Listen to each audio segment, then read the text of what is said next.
Okay, good evening, everybody. Welcome. Nice to see your faces. So, for a change. Can I welcome you all to the meeting and refer members to the published protocols for holding virtual meetings? Members, please ensure that you have your microphones on mute unless you are speaking. You can leave your camera on, but please mute your microphone. But also, please remember to switch it on when you're speaking. In case of technical problems, the meeting may adjourn for a short while to try and resolve the issues. The meeting is being audio and video recorded and will be available on Watch Listen on the website. Can I ask members and other attendees to be courteous and respectful to speakers and to keep timings? We are going to observe 1 minute silence, but I'm going to say something before that. It is my sad duty to call for a minute's silence as a mark of respect for recent deaths of former Mayor Mrinal Chaudhary and former Mayor Manoharan Dharmaraja, and also to remember those who passed away due to pandemic during last 4 months since our last meeting. Mrinal, who sadly died on 1st August, was first elected as a Labour member in May 2002 and served continuously until May 2014. He represented Kenton West and Edgware wards, serving on various committees and as governor of Elm Grove School. Councillor Chaudhary held office as mayor in 2011-2012, and his special appeal supported Harrow Association of Disabled People and Harrow Mancap charities.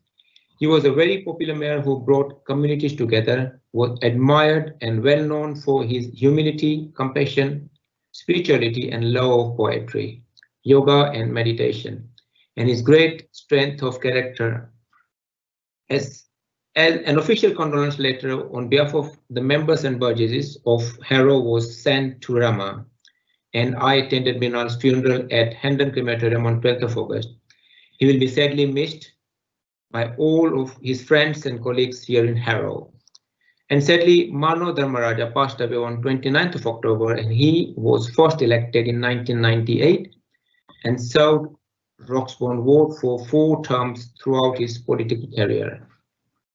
As Harrow's first Sri Lankan mayor, Mano served during Her Majesty the Queen's visit to celebrate the borough's 50th anniversary on 1st April 2004.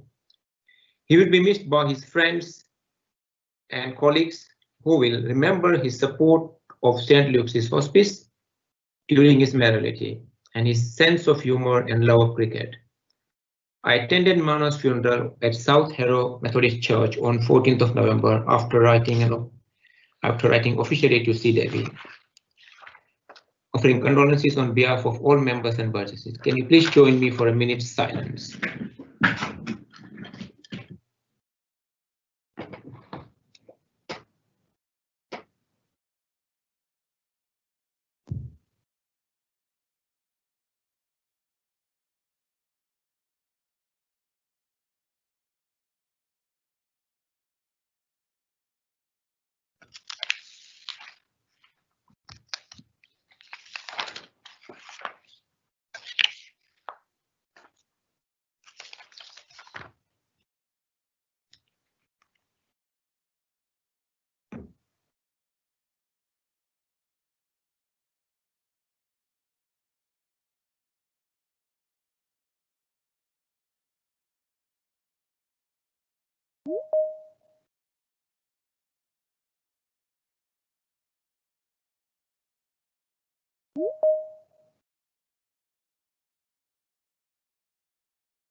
Thank you. Yeah. Okay, item number 2 on the agenda is, can we note that agreement to the minutes of both that, oh sorry, beg your pardon, I missed.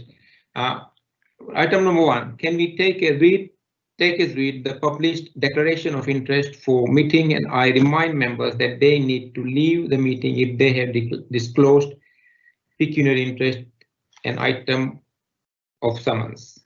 Thank you. Mr. Mayor. Number 3. Yes. Yes. I'm really sorry. I forgot to put on my thing that I have a non-pecuniary interest in the low traffic neighbourhoods because I live within one. Okay. Sorry, who is calling this? So it's Councillor Paul Osborne. Oh, Paul. Thank you. Yeah. Can you note it, please? Yeah. Thank you, Paul. Sorry, Mr. Mayor, it's Chris Moat here. I just wonder whether you've forgotten His Holiness, because we normally start with prayers. Oh. You've forgotten him. Sorry, my fault. I'll do that. Yeah. Thank you for reminding me. Okay, my Guruji, please. Sorry, I forgot your name. Let's start with the prayer. Thanks for reminding me, Chris. Om Bhurvubhuvah Swaha Tasaviturvarenyam Bhargo Devasya Dhimahi Dhiyo Yonah Prachodayad. O Lord, lead me to the supreme truth from the untruth. O God, lead me to the radiant light from the dense darkness. O Master, lead me to the land of nectar from the land of death. As I am going to kind manifest their self to me. May all be happy. May all be healed and healthy. May all see auspicious day. May none suffer. Om, peace, peace, peace. Thank you. Thank you, Guruji. Sorry, let's go back to our agenda items. Number 2 is about minutes. Can we note that agreement to the minutes of both the extraordinary and ordinary meetings held on 16 July 2020 has been published on the website? Is it okay with the leaders of both the groups? Yeah, agreed. Thank you. Thank you. Item number 3, procedural motion. Members, you will be aware that we usually start council meetings at 7:30 with the guillotine at 10:30. Given the earlier start time of this meeting, I propose that the guillotine be 9:30. Is that agreed? Great. Thank you. Mr. Mayor. Yes. Sorry, following Paul Osborne, if they're living in a low traffic neighbourhood, we need to declare. Sue and I have to declare that same. You don't have to declare that. Nitin, tell them you don't need to declare if you live in a low traffic neighbourhood.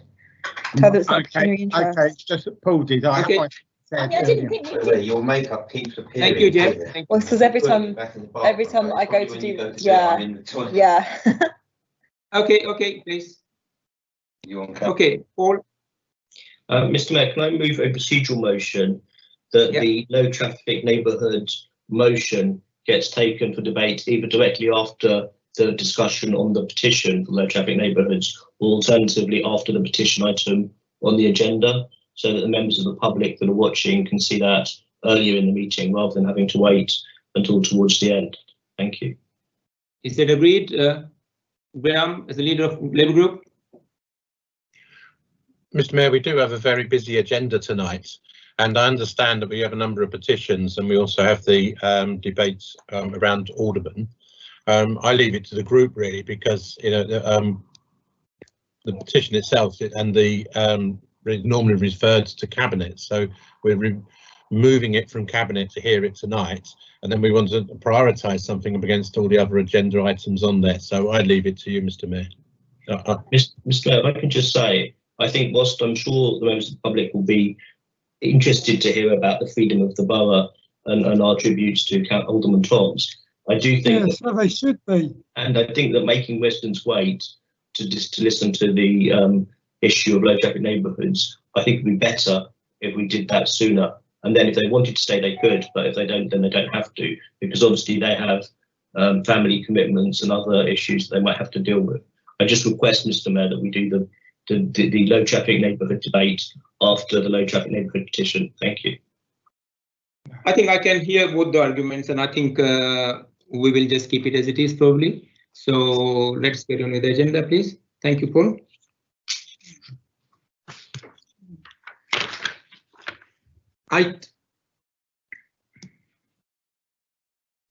Okay, item number 4, petitions. I understand that Shirley Shackwell will present petition on behalf of Canons Park Residents Association, and Neil Sint will present a petition on behalf of Keep Stanmore Station Car Park Alliance. Shirley, please read the terms of the petition, please. You got 1 minute. Mr. Mayor, I think Shirley is struggling to get in. We're trying to get the public in at the moment, Mr. Mayor. I'm not sure if any of them are present at the moment. I don't know if you would prefer to move on and then we'll come back to that. Okay. Can I ask in that case Neil to read the Stanmore petition? Is he there, Neil? Yes. Hello, Mr. Mayor. And elected member of the council. Yes, hello. Yes, Neil. Yeah. Can you read your petition, please? Just reading it, Certainly. Yeah? Okay. I'm the spokesperson for the Keep Stanmore Station Car Park Alliance. In just a few days, we've managed to gather over 2,400 signatures, a number that is still rising, calling for the application for the redevelopment of Stanmore Station Car Park to be rejected and withdrawn. Our petition states the development will turn the station car park into an overcrowded housing development, 277 units with limited open spaces and poor access from the main road. It will also substantially reduce the amount of parking at the station, which needs more, not less spaces, including better provision for the disabled. At the front of the site, directly on the main road, an 11-storey tower block is proposed. This overbearing building will dominate the skyline and overlook the Kerry Court Conservation Area and obstruct views of the Arts and Crafts Station building. Residents will be subjected to pollution from the extra traffic on London Road and from light and noise pollution from the station, which runs between 6 AM and 12:45 AM and 24 hours a day at weekends. We have reservations about the stair-free access which is through this tower block, far away from the station. The scheme proposed is car-free, but it is naive to think the occupiers will not have cars that will be parked on the local streets between 4 PM and 10 AM. How many Amazon deliveries, supermarket food deliveries, not to mention taxis, will take place within this development? Where will they stop and where will they park? There is no availability for doctors or dentists, surgeries, school places or additional hospital beds in the area. This is the nearest station from the M1 for those coming to events at Wembley or for the West End. These visits generate revenue for the area and for TfL. We have highlighted many more specific objections and planning reasons to the officers, which will also be sent to the planning committee in due course. Thank you. Thank you, Neil. Thanks for keeping in time. Okay. As the petition contains what? Sorry. Okay, so it looks like I'm in. Okay, as the petition contains over 2,000 signatures, and I understand that the planning application is currently due for consideration in January, do members wish to debate the petition this evening? Councillor Hanson? Yes, Mr. Mayor. Paul Osborne? Yes, Mr. Mayor. Thank you.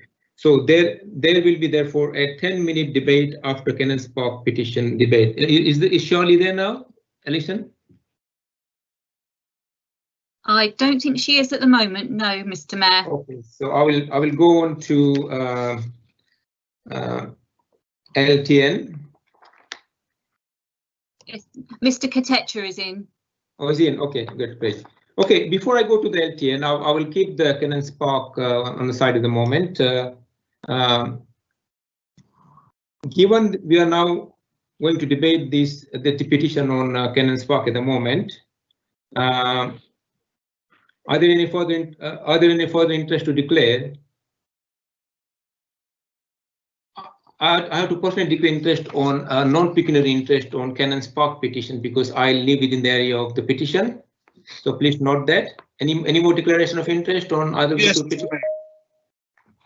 yes, please. Mr. Mayor, I have a DPI in the Stanmore Station petition as I live in the area. Okay. Mr. Mayor, it's Councillor Pramod Patel. I also live in Canons Park area, so declare the same interest. Okay, Amir. Okay, thank you. Any more? Right, before I go to the next item, as I said, I'm going to reserve the petition on Canons Park at the moment. I'm going to go on item number. Do any members have any petitions to present? Okay, thank you. Item number 5 is a petition on LTN. There will be a period of 10 minutes for the debate. Please be aware that I wish to ensure that as many members as possible have opportunity to speak, so please be concise. Paresh Kotecha, please read your petition.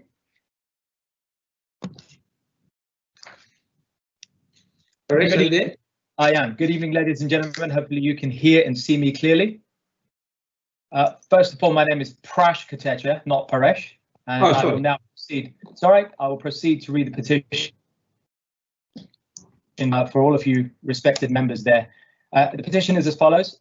The purpose is to the road blockages installed under the emergency measures associated with COVID-19 as LTNs, and demand that all the roads are fully reopened, specifically pertaining to LTN 02, 03, 04 and 06. The closure of these roads is causing distress and anxiety for residents and creating far more problems than the scheme, as noble as it was intended, could ever hope to resolve. The main issues, and I'll quickly summarize them, are as follows. 1, the smooth flow of traffic is being seriously disrupted as major roads have been blocked from one end or another, resulting in excess traffic in journey times. Secondly, the excessive traffic is also being forced onto some narrower, quieter residential roads. Thirdly, pollution has risen and is spreading, while air quality is lower due to increased road congestion and idling traffic. Fourthly, emergency services are being delayed, which of course could have fatal consequences ultimately. Fifthly, disabled, vulnerable and less mobile residents are unwittingly being discriminated against. Sixth, home deliveries and waste collection are some places being disrupted, especially affecting the immobile and elderly. Seventh, major cyclist routes are being abandoned or underused due to heavy traffic and increased local pollution. Next, the no perceived increase in either footfall or cyclists as was anticipated. Eighth, many local businesses are being concluded. Yep, we're nearly at the end. Many local businesses are being affected and impacted due to the reduced custom. Obviously, the large residential developments in Eastman and other areas are going to put further pressure on this, and it's giving advantages to cyclists, but not the other areas. The gist is that regardless of COVID, Harrows consultation standard states where a consultation does not meet these standards, it will not be allowed to launch. We feel that this has breached the standards, and therefore what we're asking for is a full and democratic process to be put in place, and an adequate and fair consultation and consideration of all the groups be done, and in the meantime the roadblocks removed. Thank you. Thank you, Prash. Are there any members who wish to speak on the petition, please? Paul? I can speak, but I was expecting the portfolio holder might want to speak first. I mean, you can continue, then I can go to portfolio now. I mean, Mr. Mayor, just to say that I strongly support the removal of these low traffic neighbourhoods. I think they're an experiment that hasn't worked. I think all the evidence that we have so far, and I've seen the evidence that council has, shows that they don't work.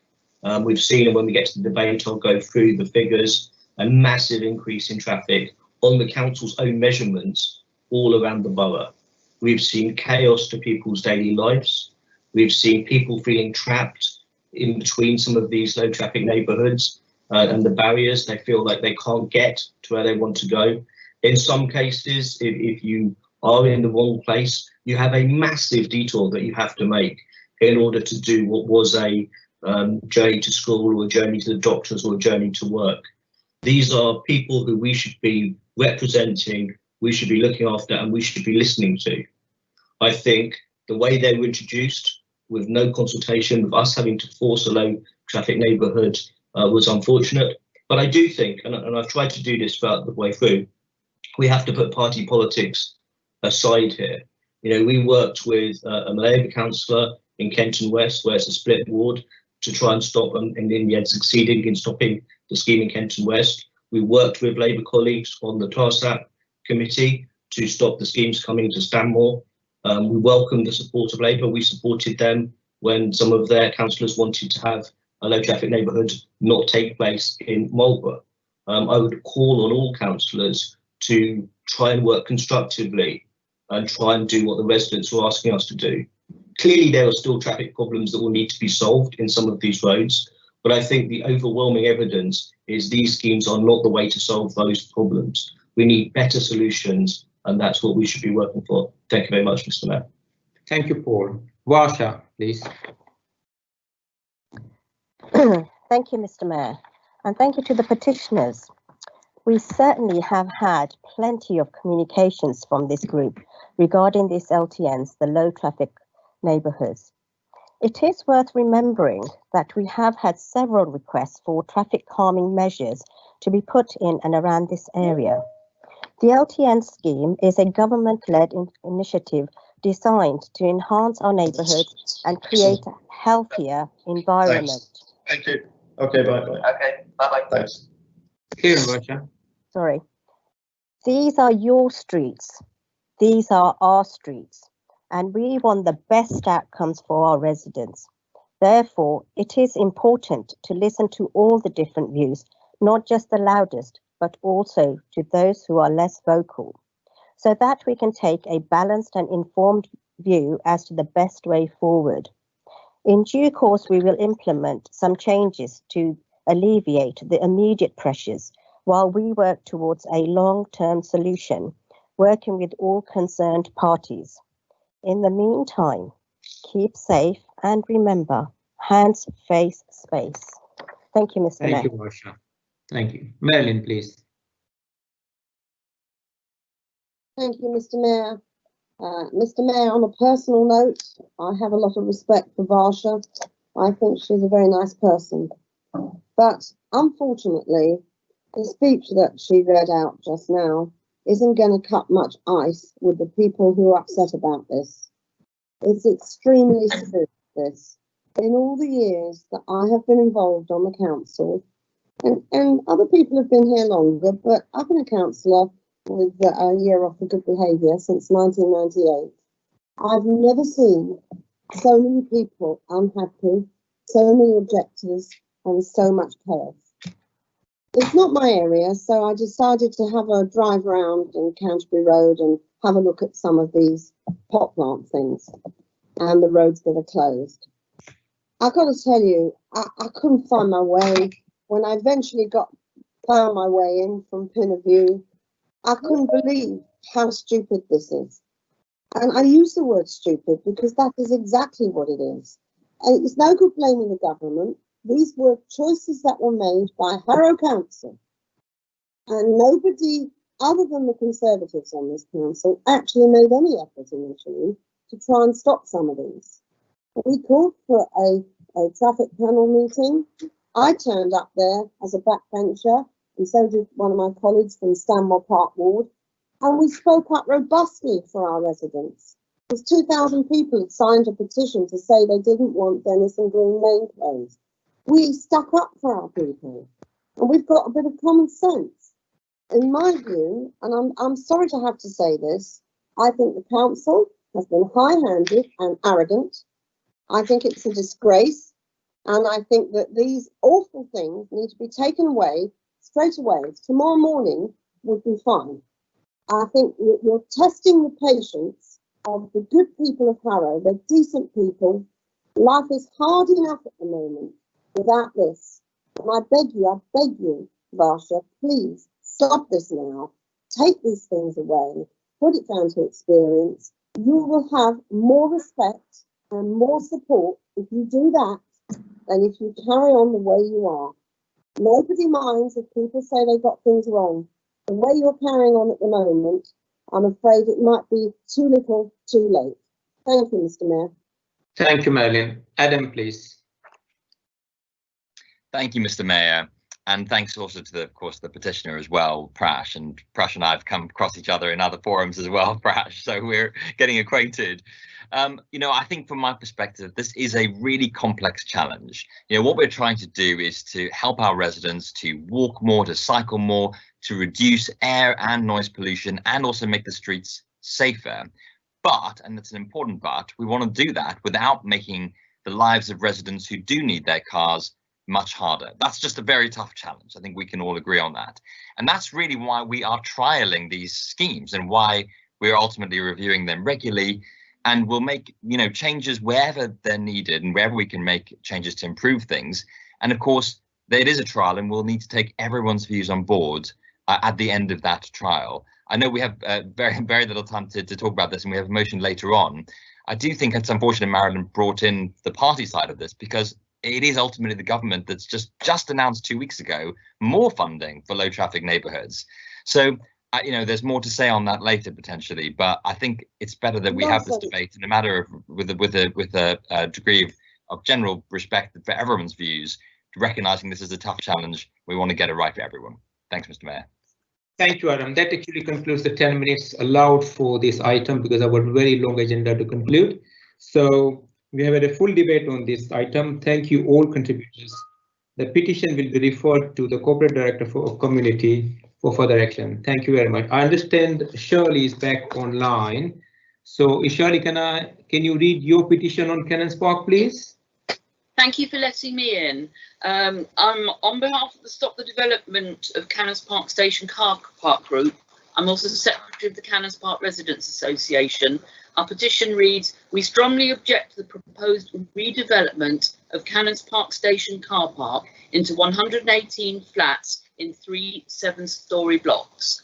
The bulky, over-intensive and overbearing proposal is totally out of character with the surrounding suburban area, goes against and contravenes local, London and national planning policies, and will have a devastating and detrimental effect on the views across the Grade 2 listed registered Cannons Park. The loss of 100 commuter parking spaces will have a major effect on the locality, especially on Wembley event days, problems that will be compounded by the application for the development of Stanmore Station Car Park. Thank you, Shirley. Thank you. Obviously, as I said earlier, we're going to debate the petition. There'll be a period of 10 minutes for members to debate each of the station development petitions. As with the previous petition, I wish to ensure that as many members as possible can speak, so please be concise. Members, as the petition relates to live planning application, planning committee members and reserves should be mindful not to say anything which suggests predetermination. So are there any members to speak? I think I've got Amit Jogia's name with me. Amit, please. Thank you, Mr. Mayor. Before I start, I just wanted to make clear that I'm speaking as a ward councillor for Cannons Ward, which covers both Cannons Park and Stanmore stations, and I would like to declare my interest as a reserve on the planning committee. I'll be mindful with what I say, and I declare that I will not sit on the committee when these applications come. I wanted to start by thanking the Mayor for allowing these petitions to be debated. As you will see from the sheer number of signatories, there are huge concerns about these major developments that will change the landscape of Cannons Park and Stanmore forever. And this may be the only opportunity that residents have to be heard before these applications are reviewed by the planning committee. If I may add, Mr. Mayor, if there's one good thing that has come out this year, it is that communities have come together.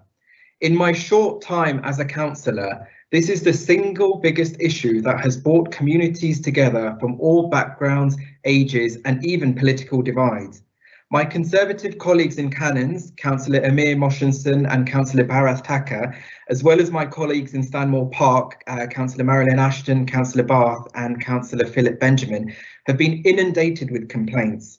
At last night's CAPRA Residents Association meeting, even the Labour Assembly member Navin Shah expressed that he was opposed to the Cannons Park application, and we never agree on anything. We are deeply concerned about the drastic impact of these developments. The development is excessive, bulky, overbearing, and will dwarf the landscapes of Stanmore and Cannons. There's a huge threat to the Cannons Park conservation area and will have a detrimental effect on the views across the Grade 2 listed Cannons Park, and it's the last remaining 18th century landscape in the borough, which we are all so proud of. Aside from the chaos caused during building works, which we've seen no plans for, there will be significant traffic chaos. And now, speaking with my TARSAP hat on, we're drastically concerned about the loss of parking that will have. As you know, both car parks are full all the time. There's a blame game going on, blaming the government, blaming the mayor, blaming the council, but it's very simple. It's not complicated, it's not rocket science. We just need to listen to the residents. And there's not a few of them, there's a whole army. As we have seen with the LTNLs, as Councillor Ashton just said, we just need to listen to residents where there are genuine concerns. The strength of feeling from these petitions doesn't come from nowhere. What is the point of democracy, of us being here, if we don't listen to over 5,000 residents who clearly say that they don't want these developments? As councillors, we represent residents. It is our duty to listen to them. These petitions speak for themselves, and I hope that we will listen to them too. Thank you, Mr. Mayor. Thank you, Amit. Graham, please, the leader. Graham, speaking. Ask a quick question. Have you conflated both petitions into one, as Councillor Mijogger has? Separate debate. So we're doing the one on Cannons Park Station then? That's right, yes. Thank you. I welcome the petition in one sense, but the applications for the developments on Cannons Park Station car park is being made by Catalyst and TfL, who are the landowners, and the council can only consider and assess the planning applications against the current national and local planning policies and regulations, with each proposal being considered on its own merits. As people are aware, planning is a very highly regulated area, and the legislation sets out the areas that the council can use to refuse or grant an application, and we've seen in Harrow where the Planning Appeals Authority has overturned decisions made locally. As the Mayor mentioned earlier on, members of the Planning Committee are being very cautious because they can't have a predetermined view, but that is the place where the decision will be made. As a full council meeting, we can't make that decision.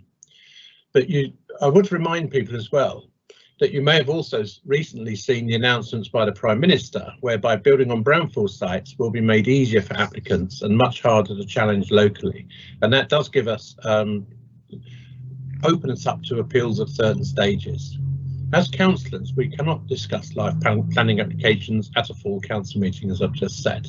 These discussions, deliberations and decisions are reserved to the Planning Committee, and they will take due notice of the contents of the petition and take due notice of the debate that takes tonight.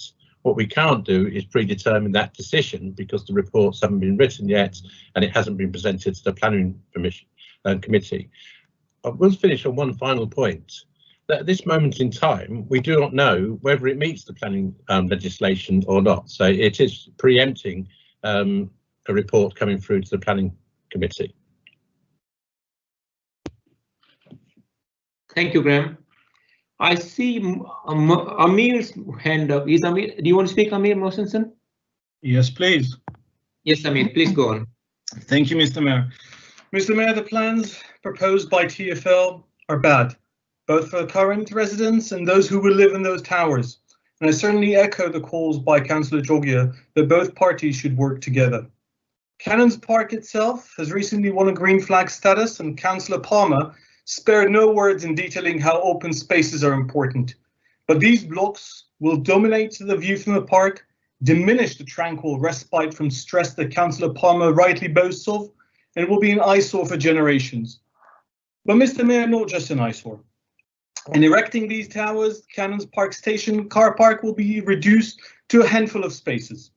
If we allow this scheme, the council that claims to be concerned about people's jobs risks commuters' jobs.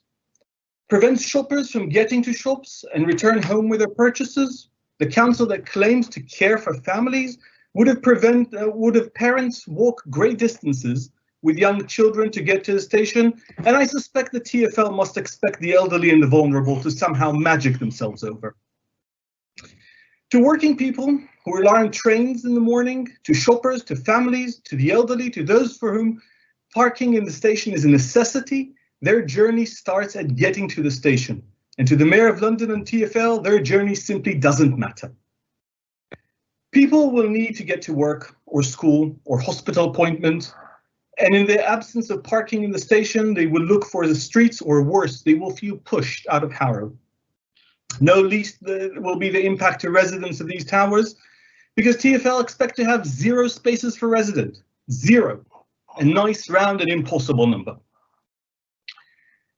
To the Mayor of London and TfL, local businesses mean nothing. The people who will live in these towers are not expected to live and shop, to work and shop locally. They're expected to live their life in inner London and sleep over the station. Such a scheme is bad for local shops, bad for local employers, and bad for Harrow. Mr. Mayor, I think we can all agree that building affordable housing is a necessity. However, those monolithic blocks that TfL proposes to erect without any consideration for the lives of those living near them or the lives of those who will live in them are not the way to achieve this. And I certainly renew the call that both parties should object to this and work together on this. Thank you, Mr. Mayor. Thank you, Mayor. Is there any other member willing to speak? Okay, we had a full debate on this item. Thank you to all contributors. The petition will be referred to the Planning Committee for further action. Thank you very much. Now, there will be a period of 10 minutes for members to debate the petition on on Stanmore Park. As with the previous petition, I would remind Planning Committee members and reserves to be mindful not to say anything which will suggest predetermination. Councillor Mosenson has declared an interest. So, can we confirm that he has been switched off?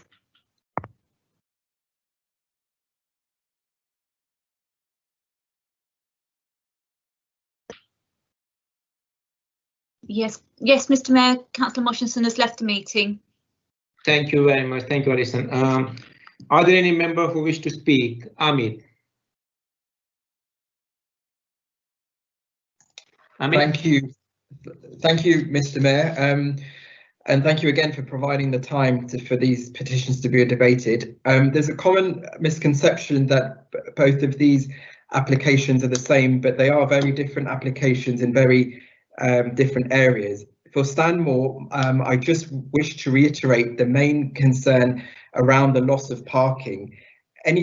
I'm sure all the members know already that Stanmore car park is a very busy car park. If you try to get there before 7:30 AM in the morning, you won't find a parking space. So this is not an underused car park, it's already oversubscribed. So residents are baffled as to where everyone will be able to park with a significant loss of parking. It's also home, Stanmore's also home to our national stadium at Wembley. So when there are event days at Wembley, Stanmore is heaving from people, not just from the local area, but from across the country who park at Stanmore car park. Again, there are no provisions have been made for the vast displaced parking that this development will cause. And as far as I know, and I stand to be corrected, no site visits have been made. And I appreciate the constraints of COVID-19, but both of these sites are fairly open. And so I would urge visits to be made before any considerations are made. Local residents groups have started to feel really neglected, and they're sick and tired of being unheard and having major development projects such as the railroaded through. Worse still, they're sick of and tired of elected councillors not listening to them. I just want to take this opportunity to end by paying tribute to the Stop the Stanmore Car Park Redevelopment Group and the Cannons Park Redevelopment Group from before for working tirelessly to form this truly admirable campaign during these unprecedented times when we're not even allowed to leave our homes. They've worked tirelessly to rally support.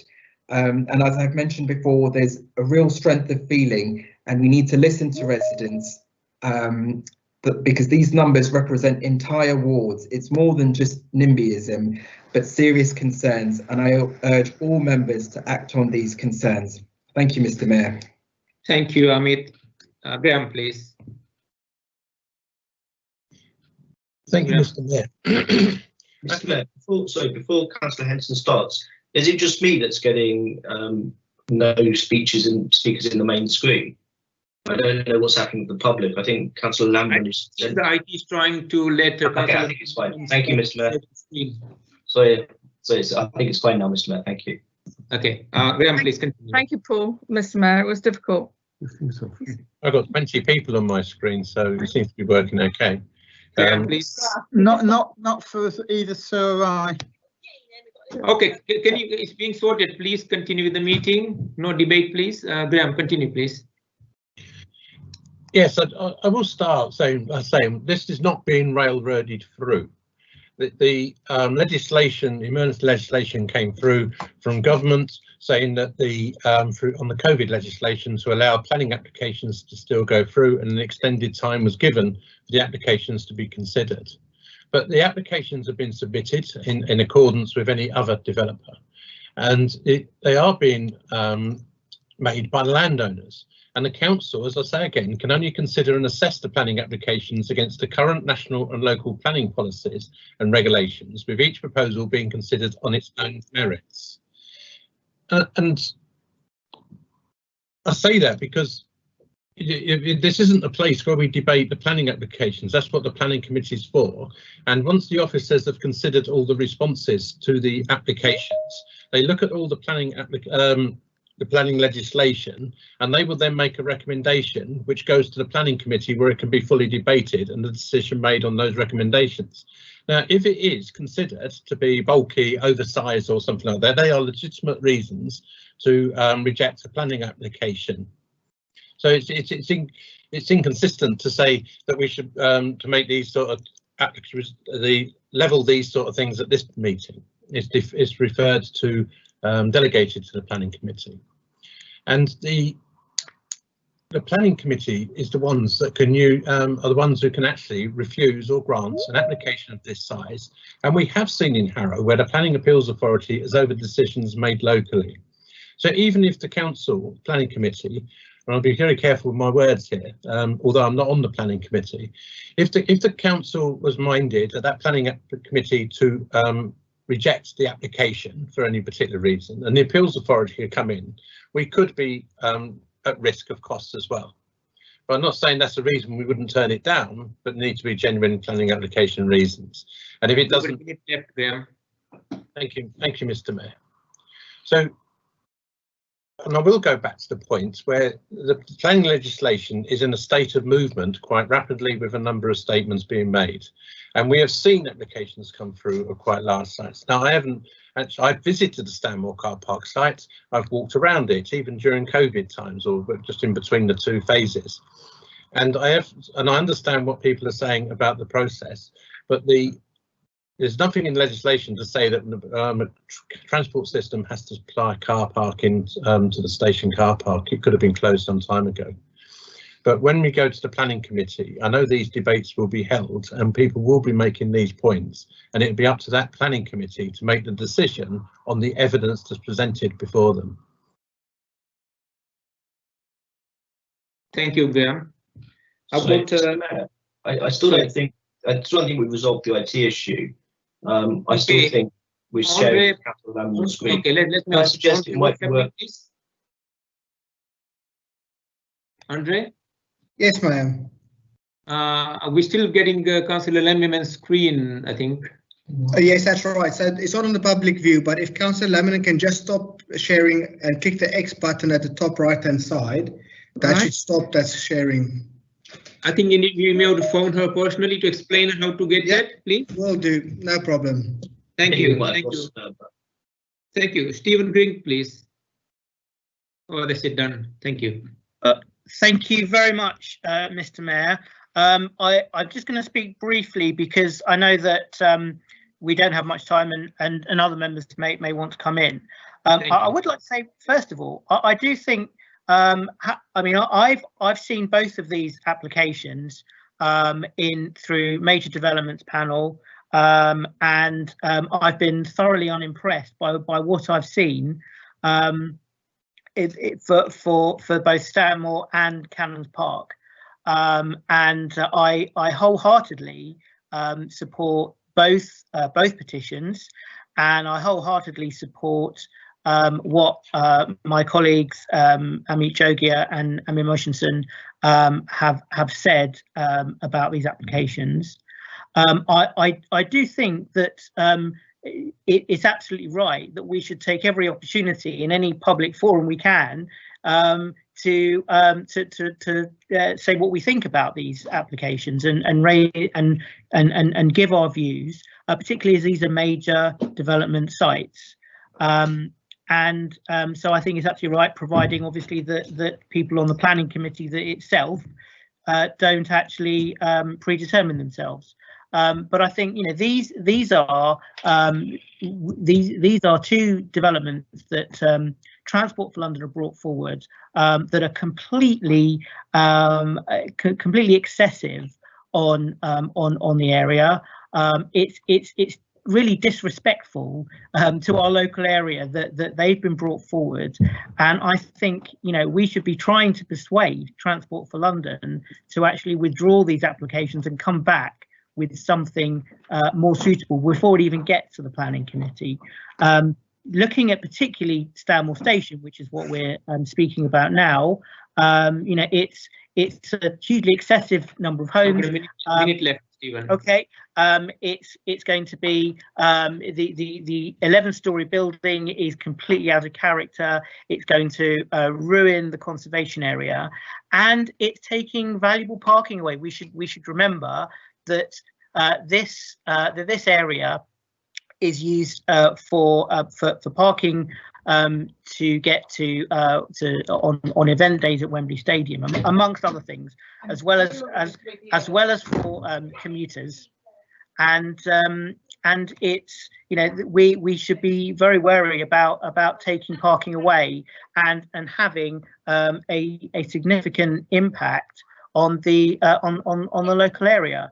And the other thing that we are failing to do on a lot of these developments is provide sufficient homes for families, which you know, all we seem to be doing on these types of schemes is building 1 and 2 bedroom flats. And so I think really these need a thorough rethink, and we need to see we need to see much more suitable things coming forward on both of these sites. And thank you very much. I'll leave it there. Thank you, Stephen. I think that concludes the 10 minutes allocated for this item. We have a full debate on this item. Thank you to all contributors, and sorry for those who couldn't speak. The petition will be referred to the planning committee for further action. Thank you very much. I can hear some chatting. Can we make sure those who got only those people who are speaking have the mic on, please? Because we can hear disturbances in between, please. Thank you. Moving on to item number 6 on public questions. There are 6 public questions. In the interest of time, we will take the preamble to the questions as read and ask questioners to address the specific questions only, please. Question number 1, is Mike Williams there, please? Yes, I am. Please read your question. Yes, I will do.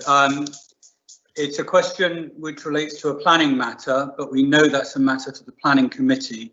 But this actually is rather more specific, and be in no doubt it relates to the Bourne Road car park specifically.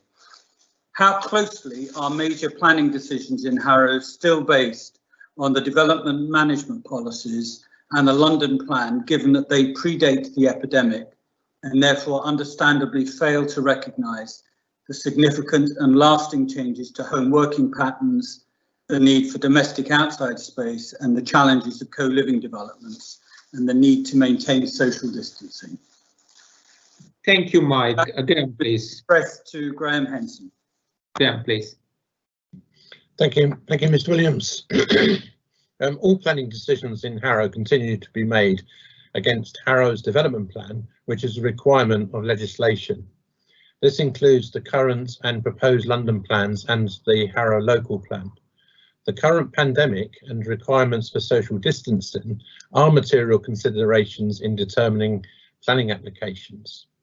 However, the weight given to such considerations will depend on the circumstances of each application as evidenced by case law, and are likely to be limited to any short-term implications of the pandemic.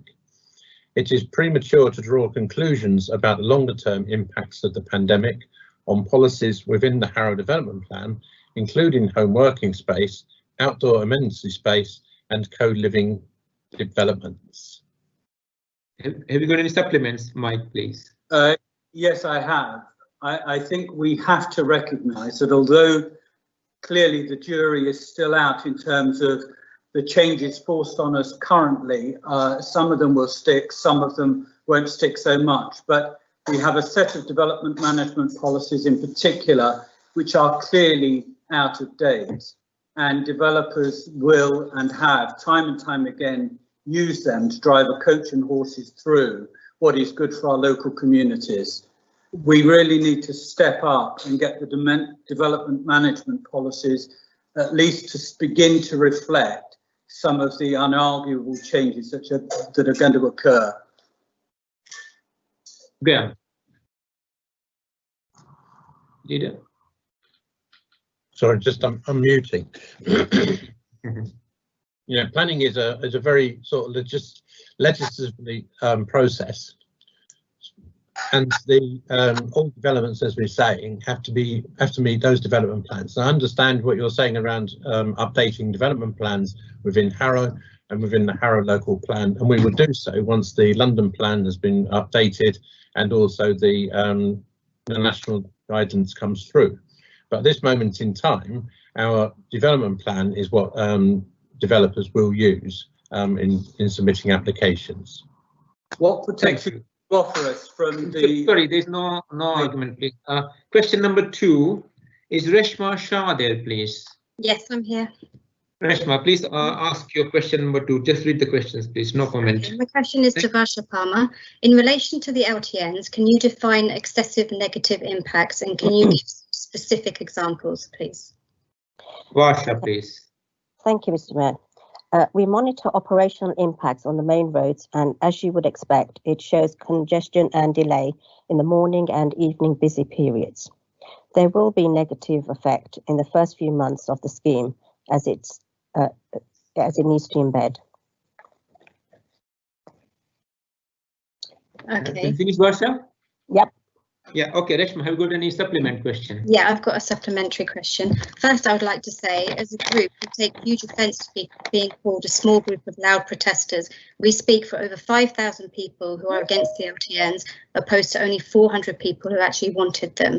My supplementary question is, there have been several incidents of ambulances, fire engines and police cars getting stuck in the roads and having to make U-turns. There are a lot of video and evidence and photo and coverage in the press. Given that in an emergency situation, every second counts, what assurances can you give us that the LTNs will not result in a terrible outcome? Varsha, please. Thank you. As I said in the statement, that we work with all our key stakeholders, and we do speak to the emergency services on daily and regular basis. So if there are things to be amended, then that's what we will do. Thank you. Thank you, Varsha.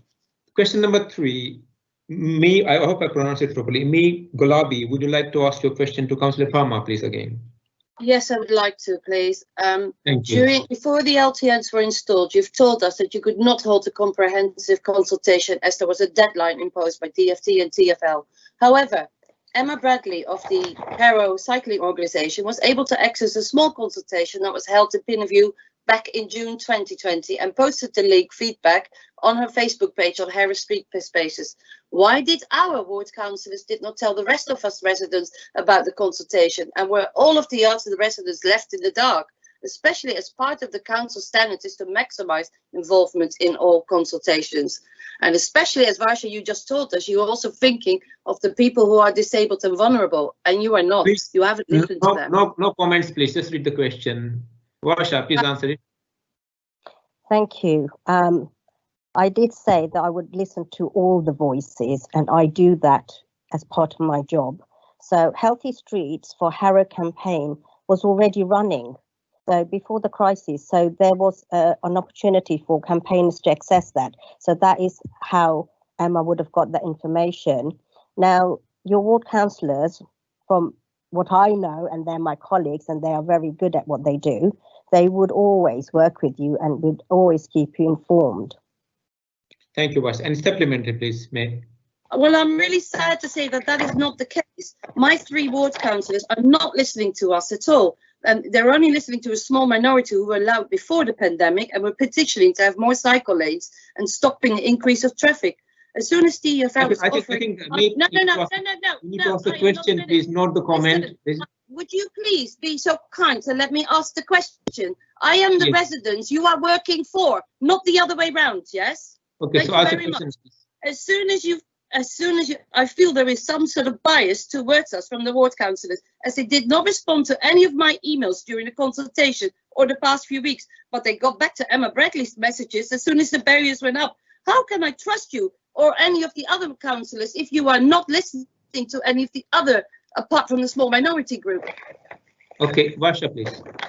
Okay, so as I said earlier, I do listen to everyone, and you know that I also have had a meeting with your group. So you cannot say that myself and the ward councillors. Hold on a minute. I did the meeting even before the cabinet. Please don't and I spoke to you. So please do not shout at me. Please. Varsha, Varsha, you have not answered any of my emails that I have sent you. None. Okay. We will move to question number 4. Atish Anand, is he there? Atish? Yes, I'm here. Ask your question, please. Hi. To Palmer again. What equality assessments have you done for the LTN schemes that you've implemented in Harrow Council, and how has this been assessed? Okay, so thank you. The equality impact assessments are done on all the schemes, and we use the guidance set by the TfL. Any supplementary, please? Okay, so equality assessments are done based on evidence impacts. They are based on facts and figures, not just willy-nilly, which seems like what Harrow Council has done. And so, as you will most probably know, there are numerous videos on social media showing many people that have now been impacted, people that are disabled, people that are in wheelchairs, people that are partially blind. These videos have also been sent to all councillors that are in this meeting and are all over social media. What this clearly demonstrates that all the councillors that voted to have these LTNs implemented have basically breached the Localism Act of 2011, which has 10 principles, and you've pretty much broken all 10 of them. Do you have any comment to say about that? Varsha, please. Well, we follow the guidelines, and all the officers follow what is the correct procedure. So that is what we do. Thank you, Varsha. Question number 5. Dr. Surangi Mendes, is he there, please? Or is it she? I'm not Hello, sure. hi. Yes. Thank you, good Surangi. evening. Hi. I'll get straight Your to the question question. to Councillor Palmer. Yes, to Councillor Palmer. Harrow is an area which is predominantly BAME. Almost 58% of residents belong to a minority ethnic group. As you're aware, the use of cars in London tends to be higher amongst Asian Londoners compared to other BAME groups for various, often very valid reasons. Furthermore, cycling, particularly in busy suburban areas of London, is not something that most people do regularly or can do for multiple reasons. We agree it should be encouraged, but where it is accepted amongst the cultures, particularly in Holland, for example, there's been a gradual and steady increase over many decades in areas where the correct infrastructure is already in place. You can't enforce change upon people if they're not in the mindset to accept it. Therefore, rather than just blocking the roads to discriminate disproportionately against these groups, shouldn't we be engaging with everyone in these groups, particularly in community centres, places of worship, etc., to actively discourage car use while explaining the benefits of walking and exercise to a population that's disproportionately affected by high blood pressure, diabetes and ischemic heart disease? Thank you. Varsha. Thank you, Mr. Mayor. As I have alluded many times this evening, that we do listen, we've had meetings with you, and we have said that we will work with everyone and we will listen to everyone. However, these measures are part of an emergency health response promoted by the government to address the restricted capacity on public transport and the need for social distancing. Thank you. Thank you. Any supplementary? Yeah, thank you, Councillor Palmer. But thinking of inequalities for people who live in an LTN, yes, life is better. Inside the LTNs, the roads are safer and quieter, but just one or two roads along on the main roads, the children and their families on the main roads, such as Parkside Way, are subject to gridlock traffic. Is this not social and environmental injustice? Varsha, please. As I said, we're trying to put in things, and the whole idea of the LTNs was for a better environment, healthier environment, and for well-being of our residents, and they are all being used. The LTNs are in all London boroughs, so we are not the only people putting them in. Thank you, Varsha. That leads to question number 6. Is Edward O'Connor there? Edward? Yes. Your question to Councillor Swansky, please. Hi. So Harrow Council has committed to carrying out regular monitoring of the new schemes, and that the data collected and the assessments will be shared with residents. Residents assume that the monitoring will include data on public perception, that is whether people are in favour or oppose the changes, emergency services obstructed journeys, that is number of delays and duration of delays, transport, that is traffic volumes including local versus through traffic for motorised vehicles, walking and cycling, transport origin and destination surveys, journey time data for all modes showing how the scheme has improved the convenience of active travel, travel diaries to monitor shifts in mobility patterns or mode choice, physical health, that is air quality, frequency of physical activity, obesity levels and life expectancy, economy, that is spend in local shops, frequency of local shopping trips, and well-being, which is noise, frequency of social interactions on the streets, number of friends on the street and children's radius of independence. The results of the monitoring are now overdue to be shared with Harrow residents. Many residents are concerned that the council has failed to carry out the mandatory consultation with the emergency services in particular. Can you confirm exactly what is being monitored and how the data will be assessed? i.e. what criteria will you be judging the monthly reviews on? And how does the data that has been collected compare to the baseline data and the benefits that the council expected to realise post-implementation of these schemes? Adam? Is it for Adam or myself? I think this is for Councillor Palmer, Mr. Mayor. Oh, sorry. Okay, thank you. Varsha, please carry on. Thank you. The review methods that we use for monitoring are traffic levels and congestion, public opinions, inputs from emergency services, bus operators, cycle groups and other key stakeholders, as well as using the guidance from TfL.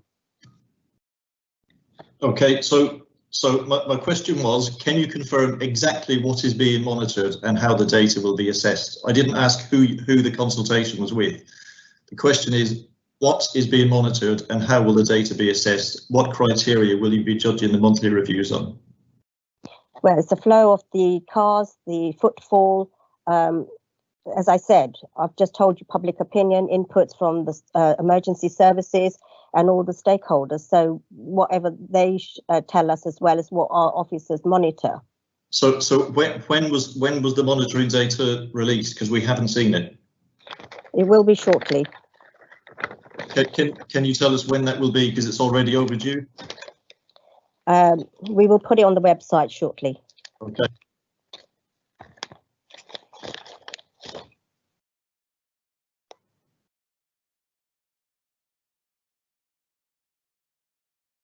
Nitin, I think you're on mute, Nitin. Yeah, thanks very much for all the contributors and all the questions. We move on to item number 7. It gives me great pleasure to introduce our special item on the agenda, the civic presentation of Freedom of London Borough of Harrow to Honorary Alderman Keith Toms. I think we're going to play a video clip, Andre. Yeah, I'll play that now. Please.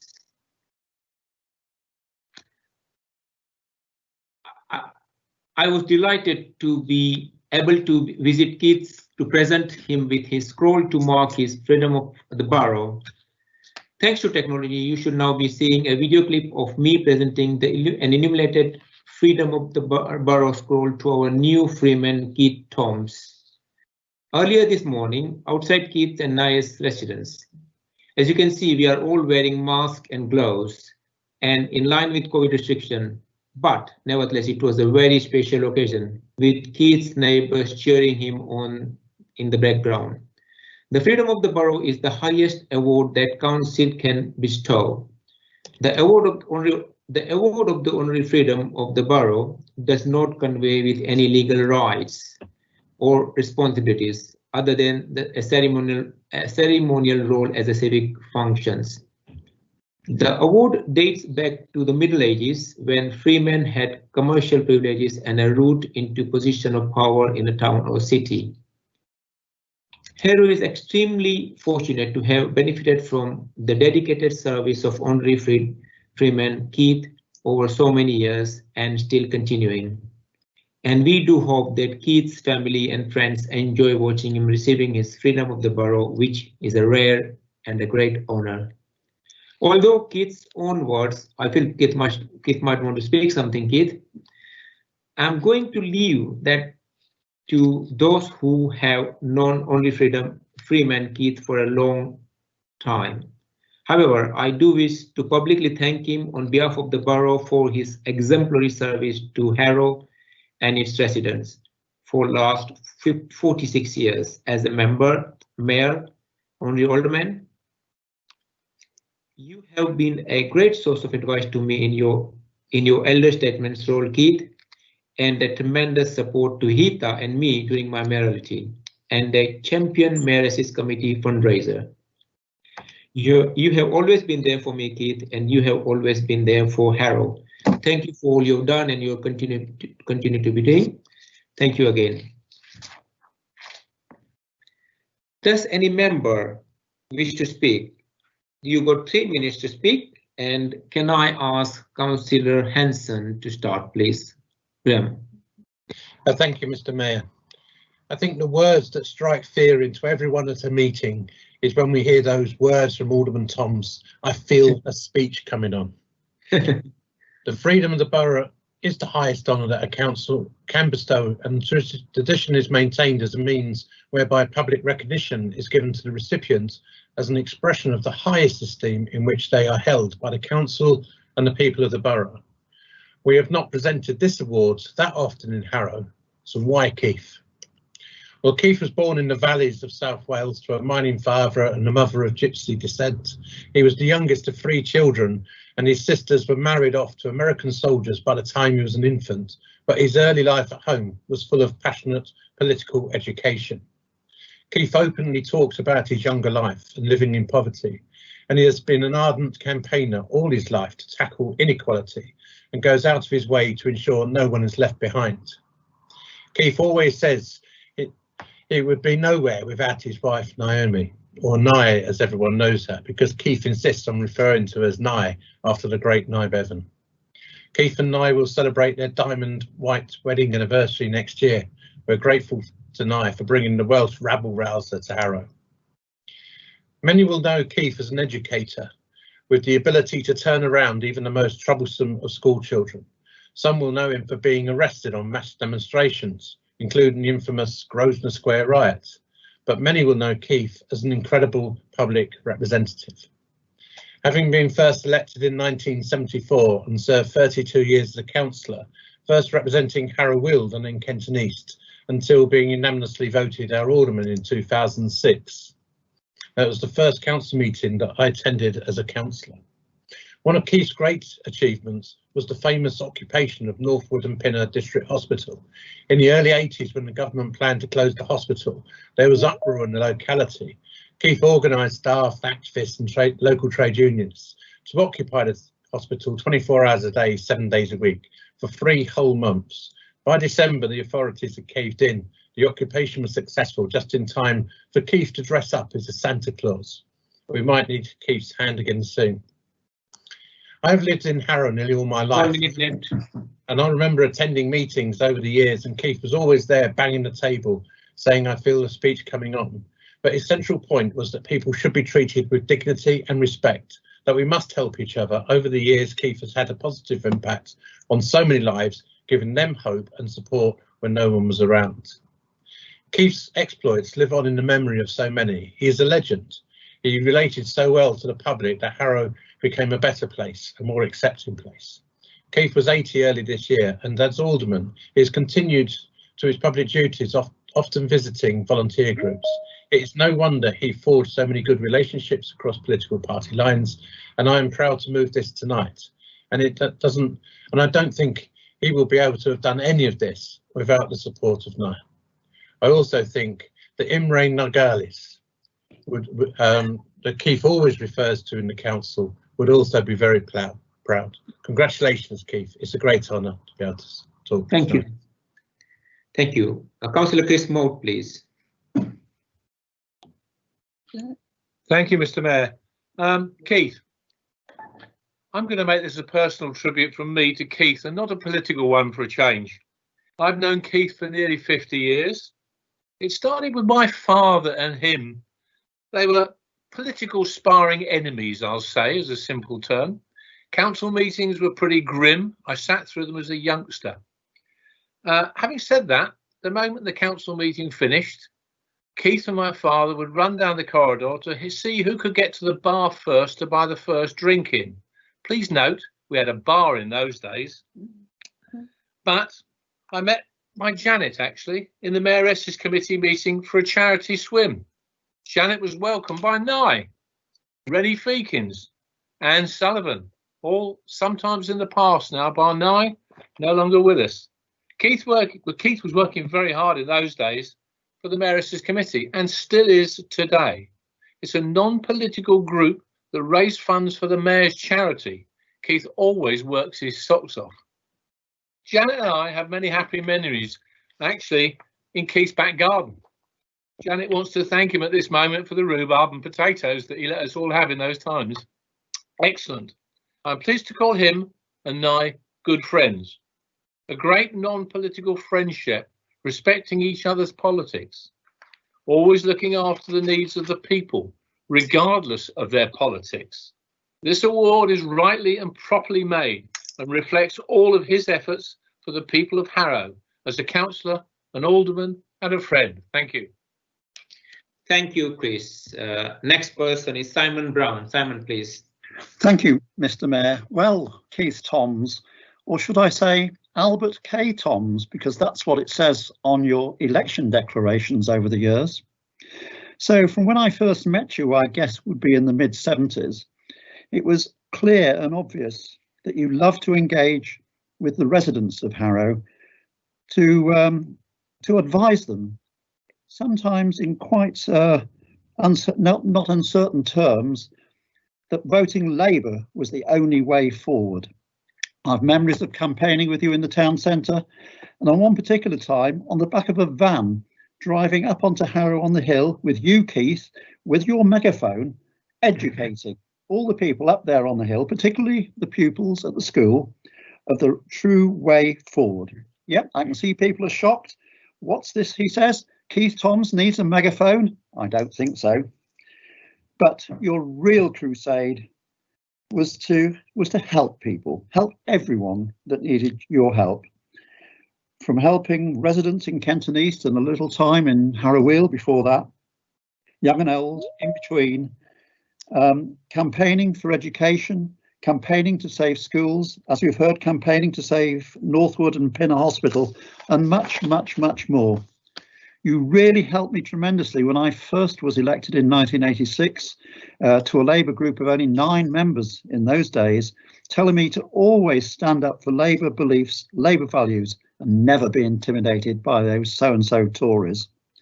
And then into the council chamber, eloquent, forceful.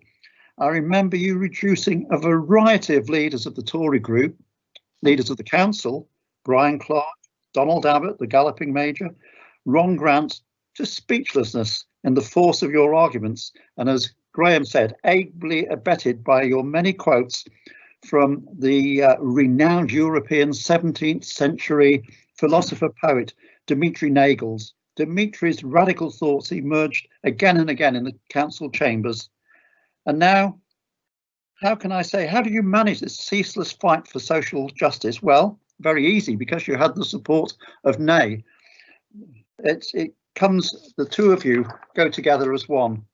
And now, when I see you perhaps moving more sedately, leading your flock of Brecknock Hill Cheviots, or whatever brand of Welsh sheep you're going to use, up onto Harrow on the Hill to graze on the lush pastures of Harrow School's playing fields, I'll say to you both, thank you very much, Keith. Thank you very much, Nye, for all the years of service to the people of Harrow. Thank you very much, Mr. Mayor.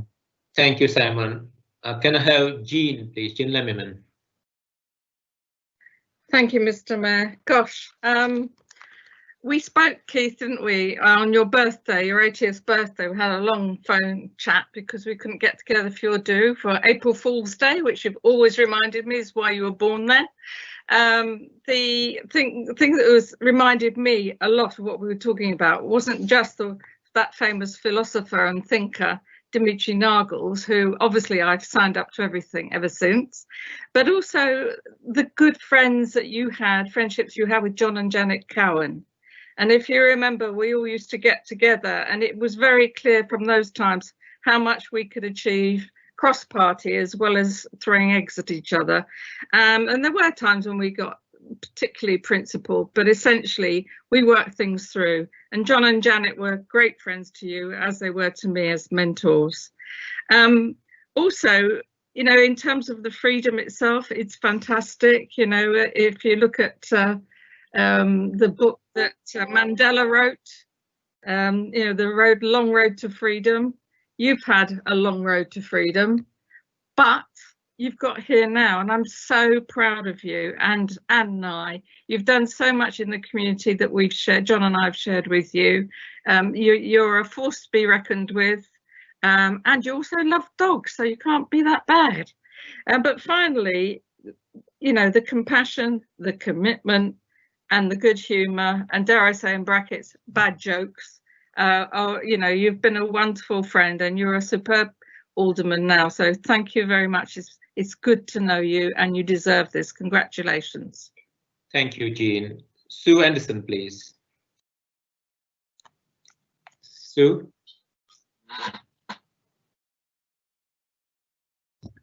Right. I'm just putting. Can you hear me now? Yes, I can hear you clearly. Right. I've known Keith for a long time, and it's always been a pleasure to see him because he's one of these people who brightens up your day when you see him. And he's been very supportive to me over the years before I was a councillor and as I've been a councillor. I've been very happy to go round to his house and particularly go to the socials he's run for organisations like Harrow Association of Disabled People, which are just fantastic. But particularly I'd like to thank him for all the work he's done for Weldon Activity Group, which is a charity that I'm now the chair of, but he was previously the chair of.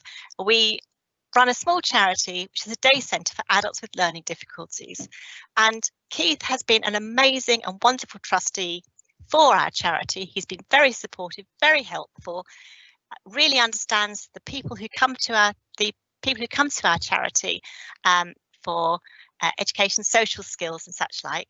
And also he's absolutely a fantastic person to have carol singing and a fantastic person to have as Father Christmas.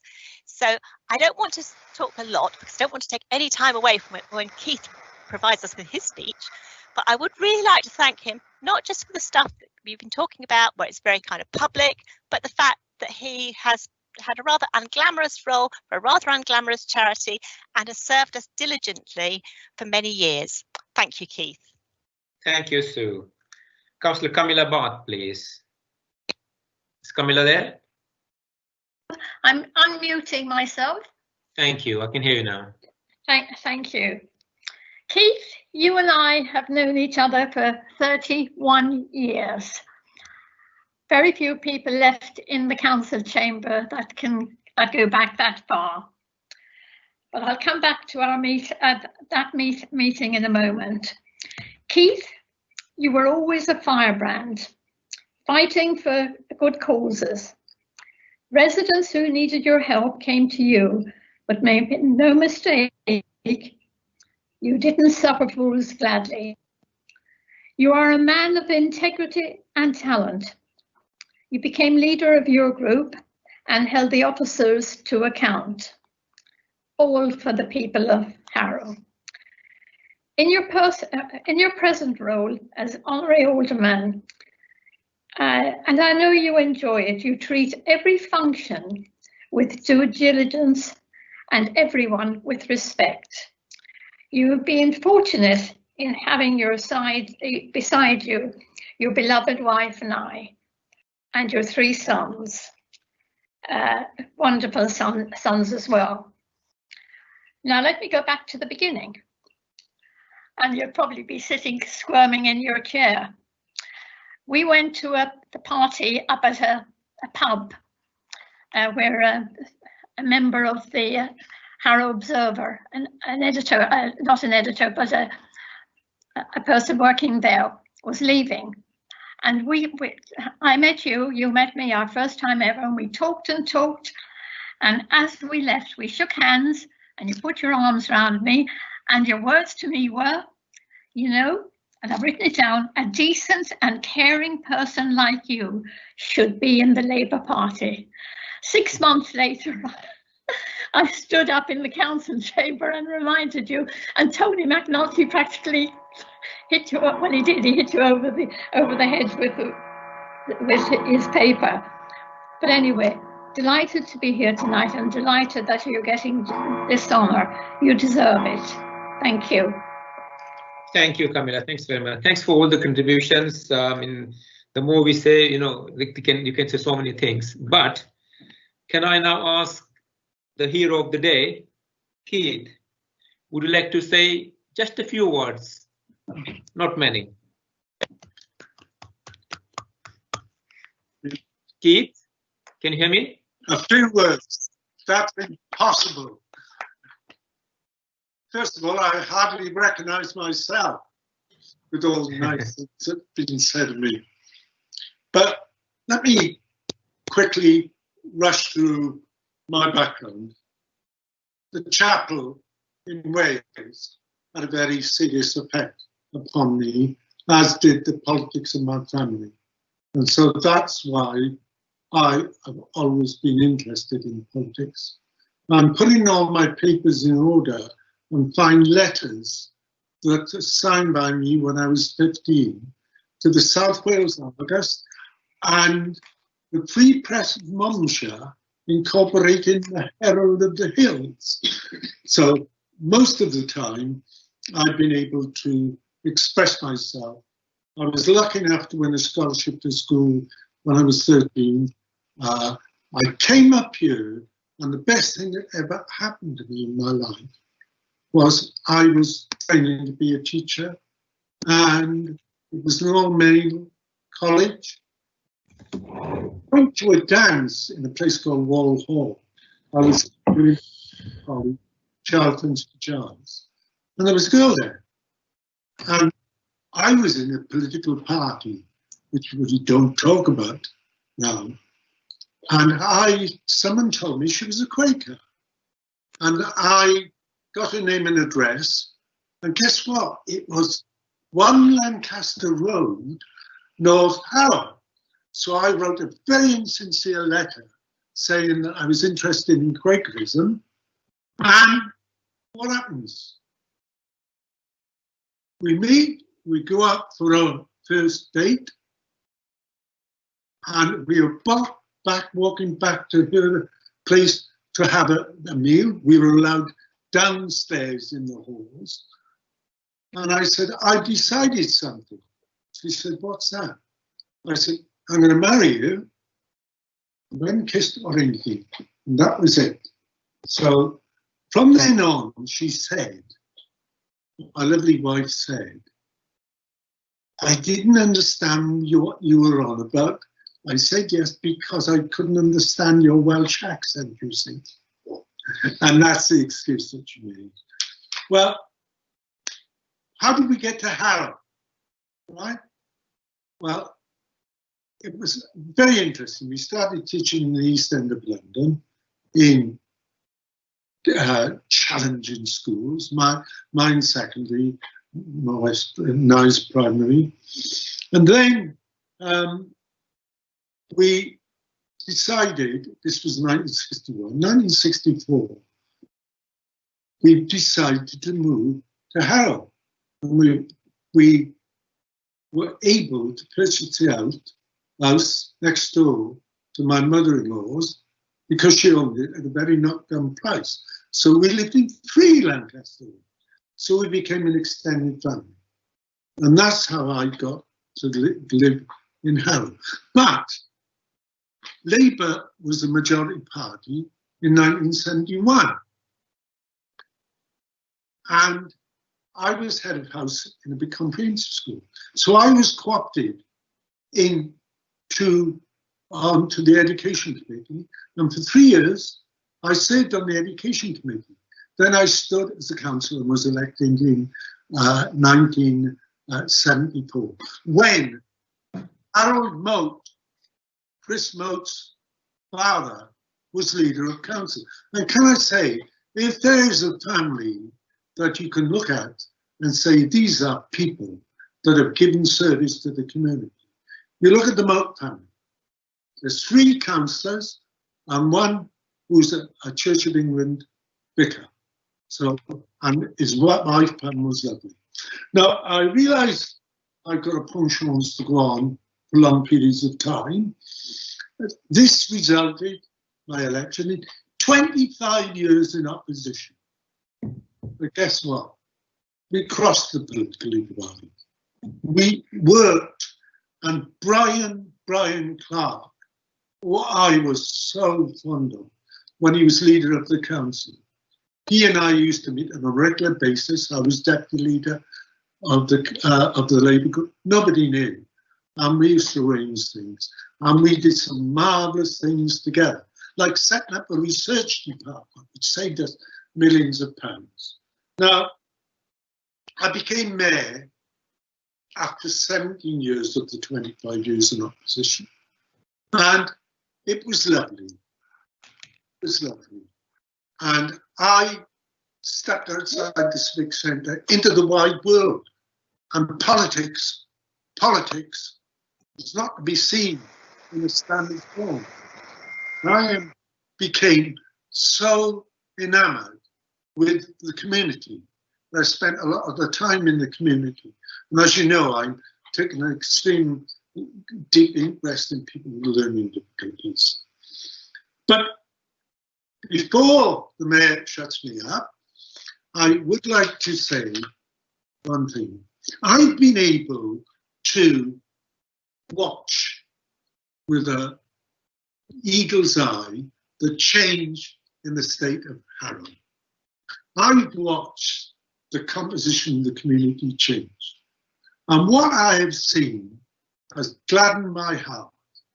The more people that have come to live amongst us who come from other minorities, has resulted in our educational results going up, our crime going down, and making Harrow one of the safest places to live. Now, that is something that I find wonderful. So, all I can say is, this is an honour. I take it seriously, and thank you very much. But always remember, Dimitris Nargles, the 17th century poet, philosopher, revolution, I made him up. Nobody knew I made him up. I used to read from a book, and everybody thought. And a Tory councillor got up one day and said, I've been in the BBC library and I've spent 3 hours and I can find no reference to this man. And I just said, point about it, Mr. Mayor, shows how inadequate the BBC library is. And actually, the whole thing collapsed because they knew I was making it up. They were great things. In serving the community, wealth should be no advantage and poverty no bar. What a great thing to say. Well, it was Nargles to say, and I got away with it for years. But some advice. Always remember, and this is my parting shot, you are there to serve the people. Your job is to relate to the people. This is obviously for the councillors. Democracy is going through a very difficult patch, and local government is going through a very difficult patch. It needs to be defended strongly. But also, it is very, very important that our officers are public servants, but they are not public slaves.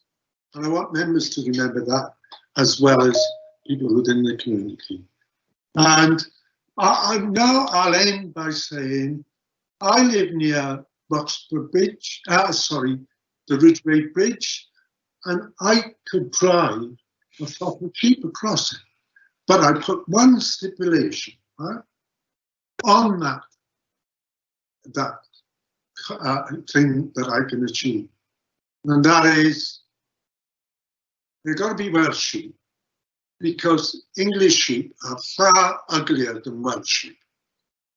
Thank you so much for the honours that you have given me, and I'll go away from where I am now a very, very happy man.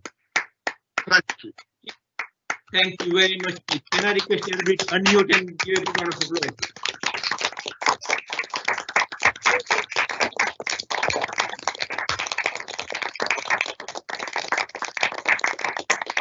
Right, thank you, Keith.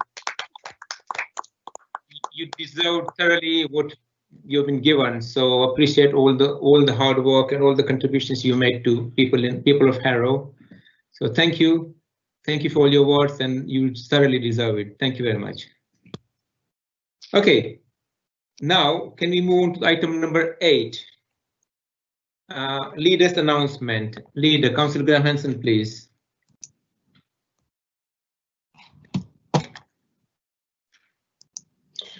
Thank you, Mr. Mayor.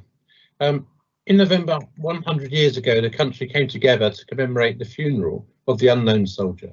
To the surprise of the organisers, and a week after the burial, an estimated 1.2 million people visited the Abbey, and the site is now one of the most visited war graves in the world. Harrow has a proud tradition of marking Remembrance Sunday, and many of you will have paused, as I did, on Armistice Day. While the commemoration was very different this year, with many watching via live stream on our Facebook page, the community came together to honour those who have served and sacrificed their lives for the freedoms we enjoy today. I would like to take the opportunity to thank Rita from the Mayor's Office, who ensured the event was on time and ensured all organisations could still take part within these COVID-19 times of distancing. This week was also an opportunity to reflect on the over 50,000 lives that have been lost as a direct result of the pandemic, 413 in Harrow, with many deaths, with many health specialists saying it is much higher. It is also an opportunity to remember the hard work that our staff continue to do to support our residents and communities in what has been an incredibly challenging 9 months of councils, and there is still much to do. Quite frankly, the crisis is not over. A word I often use, that it has been relentless. I've spoken to many residents and businesses over the past few months who have been in desperate need of help, and it didn't matter what time or what day it was, late at night or over the weekend. Our officers and staff responded, facing exceptionally difficult conditions, delivering the same quality of care, compassion and professionalism despite such uncertainty. In July, we recorded a formal vote of thanks and appreciation to council staff, and we heard examples from councillors of how staff had responded to the pandemic.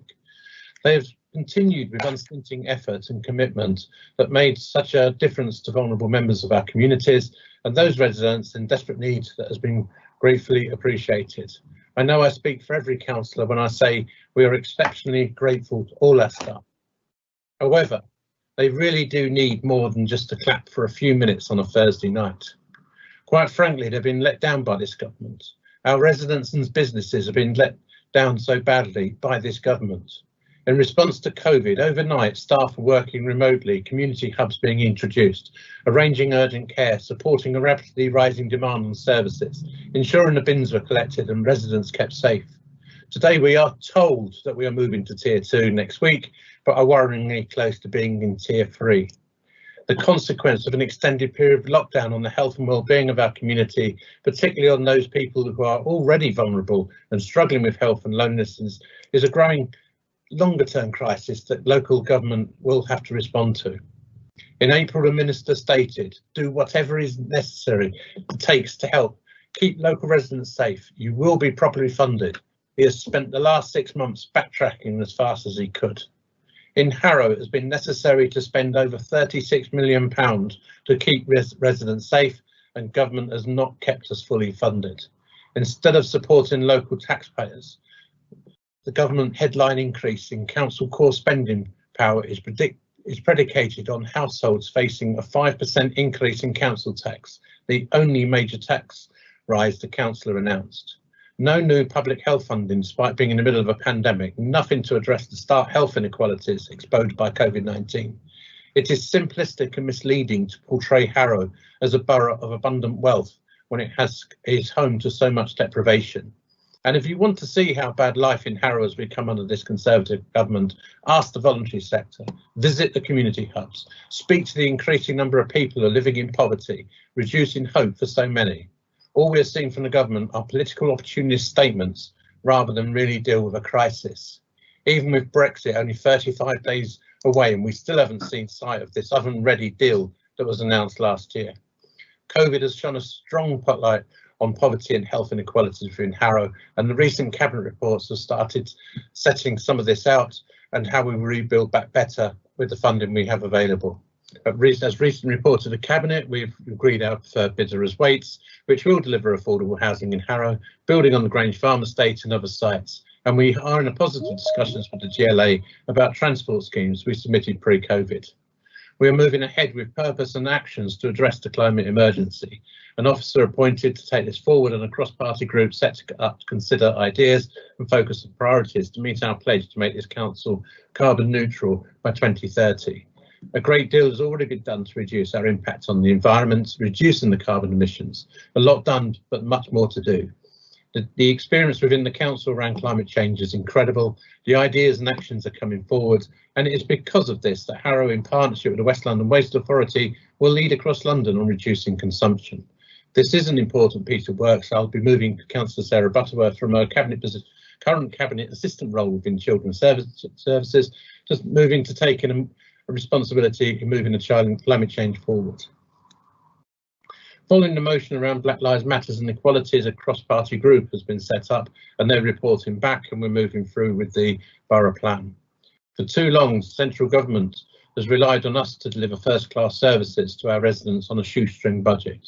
Thankfully, as a result of our excellent record of financial management led by Adam and Dawn and the team, we have not had to contemplate an emergency budget.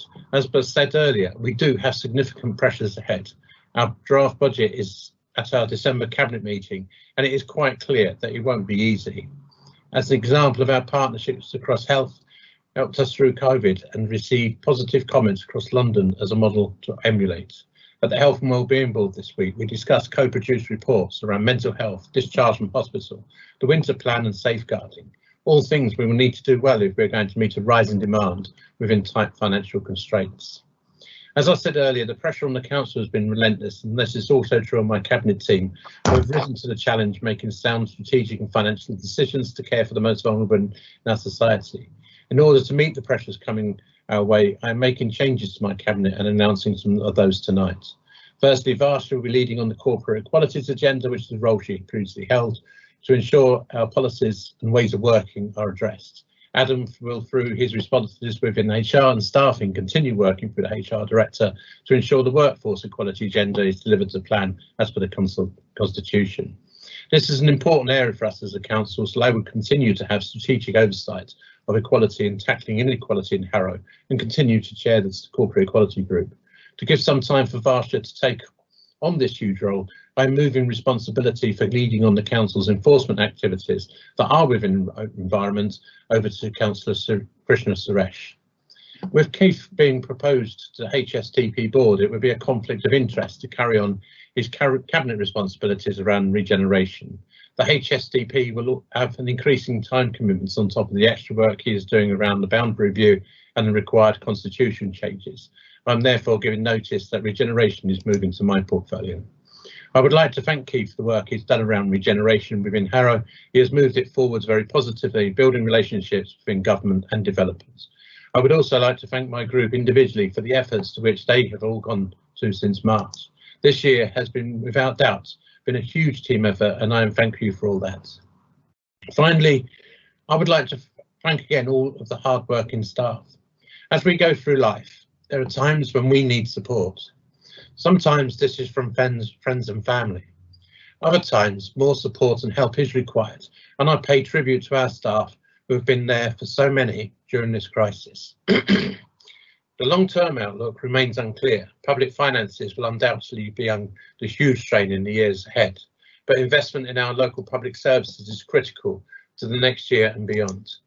It is time for the government to listen, not just to us, but to all councils around the country. I will end with a quote which is adapted from Sir Marcus Rashford. To the campaigners, charity workers, volunteers, teachers, care workers, key workers, frontline staff, those in the public sector that have fought for this level of progress for years, thank you. This is your victory. Never underestimate the role you have all played. I'm just honoured to be in this journey with you. Thank you very much, Mr. Mayor. Thank you, Keith. Do any member have questions to the leader? Paul, please. Thank you, Mr. Mayor. I'll be very brief. So it's almost all. Then my point is echoing. I'll be very brief, but I just thought it might be helpful if the leader of the council had pointed out all the support the government has given, over £111 million in extra grants for Harrow, the unprecedented support it's given for businesses and other people within the borough. I just think that might have been helpful to acknowledge rather than going on a partisan rant. I think, you know, in all of these things, everyone has had to step up. I think the government has, I think officers certainly have, and I know it's been a lot of work for everyone, but I just think to turn it into a party political thing isn't particularly helpful. But I just want to ask one question, and it's a very quick question to the leader. Is he proud of the low traffic neighbourhood schemes he's put in? Leader, please. I don't think it's a partisan comment of what I'm saying. We got promised by this government that we were properly funded for the work that we've been doing. And what's happened is we've been underfunded, and it's been put, the burden has been put onto council taxpayers, being told to put up council tax 5%. And even then it doesn't meet the demand on services that we've had to deal with. So I think in a way that up to yesterday, I was hopeful that the government would actually listen and fund local government in the way it should do, the way it's been talking about all the way through this crisis. But it's just walked away from us. And that's what's so shameful about it.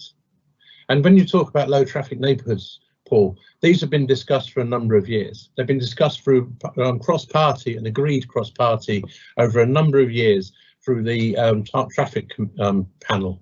Petitions have come forwards and they've been discussed as well at TARSAP. I've sat in those TARSAP meetings and listened to those debates. It's what's centred around developing our cycling strategy and our environmental strategy. And we haven't got no money because it got taken away from us. So we did apply to the government for theirs, and we have to use their conditions around how we implement the schemes. I would have preferred to have had more time to do a consultation, but we went by what the government's funding allocation said.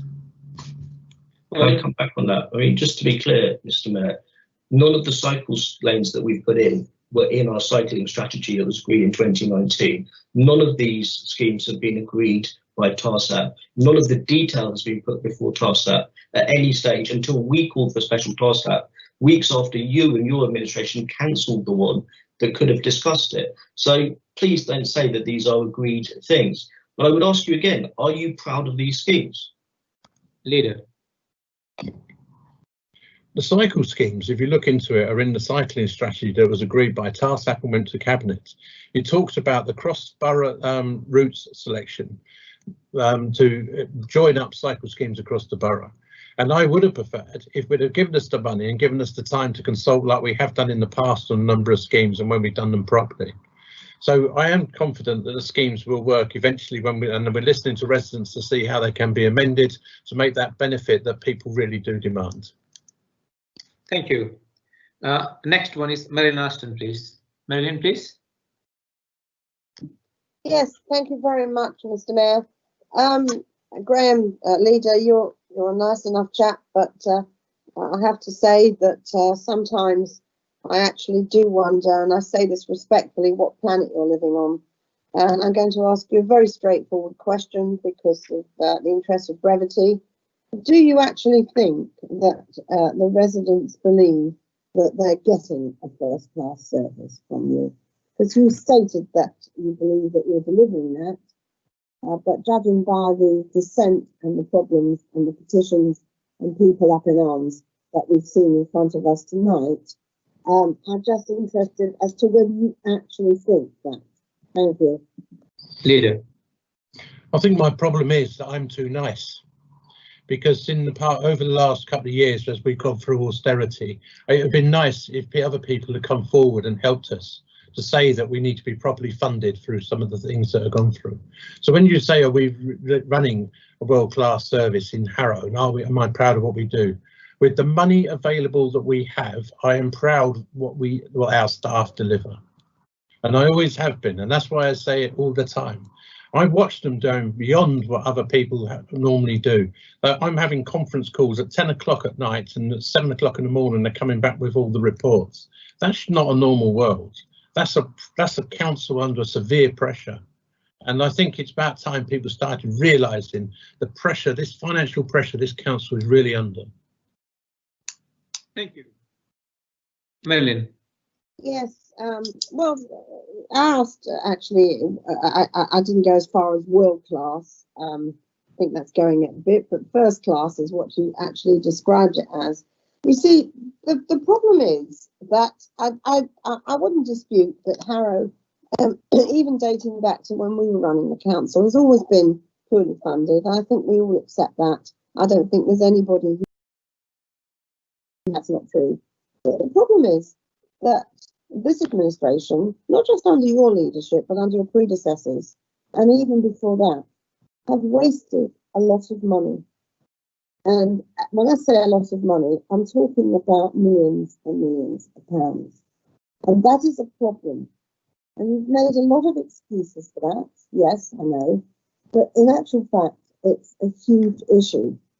And I think, and judging by the type of questions we've had tonight and the attitude of some of the answers which have been poor, the lack of knowledge that is demonstrated by the fact that most of the answers are written by the officers for your team, I think that you'll find that the people in Harrow are not happy with the services you're providing, and therefore, and the money that you've wasted, particularly on the regeneration programme, which we're still convinced is not correct. We believe that, in actual fact, it's down to this council and the way it's poorly run, things are going wrong. And I think, with respect, you're in denial about that. I'll ask you again, do you honestly think that people think that they're getting a first-class service? Leader, please. I listened to what you had to say, Marilyn, and I disagree with you. Okay, next question, Norman Stevenson, please. Norman. Thank you, Mr. Mayor. Thank you, Leader. I completely agree, as I'm sure all of us do, about the hard work by council staff over this difficult time, and we do appreciate them. I just wanted to ask you about what we agreed back in July 2019. The council unanimously voted, or the council voted for its climate change emergency, and we formed a group committee. We had meetings, and you did say a great deal has been done in your report, but very little from what I can see has been done during this year so far. I know COVID has been uppermost in our minds, but there is nothing more important in reality than the future of mankind, really. And the target for the council to be carbon neutral by 2030. We're nearly a year into this now. When are we going to get some sort of report on the schedule, and when are we going to meet again to discuss it? Thank you. Leader, please. Thank you, Norman. You have been a champion of climate change for a number of years, and you do understand the subject. You're also part of the working group, although unfortunately you haven't been able to attend a number of the meetings that have taken place. But this piece of work was paused during the pandemic as we had to prioritise around life and limb P1 services, and it was had to be postponed, a number of the meetings taking place. We had to prioritise around protecting people, and that is why it was delayed. But as I say, we have got a very good, strong team. You ask across the council, and we've got people who are qualified in this area of work that are giving their time for free to the council to make sure we can move this agenda forward. And we do hold representatives who lead on London around a number of these key issues as well. So I don't say we're behind schedule. We're not ahead as far as we'd like to be, but we're not behind schedule, and we will be bringing a report sometime soon. Do you have any supplementary, Norman? Yeah, just very quickly, it was just to thank you, Leader, but also that I think it would be useful for us to have regular reports, i.e. to all members on the progress. But thank you very much. Thank you. Okay, Kanti Rabadia, next one, please. Thank you, Mr. Mayor. Leader, I thank you for your speech. You mentioned a few emergencies.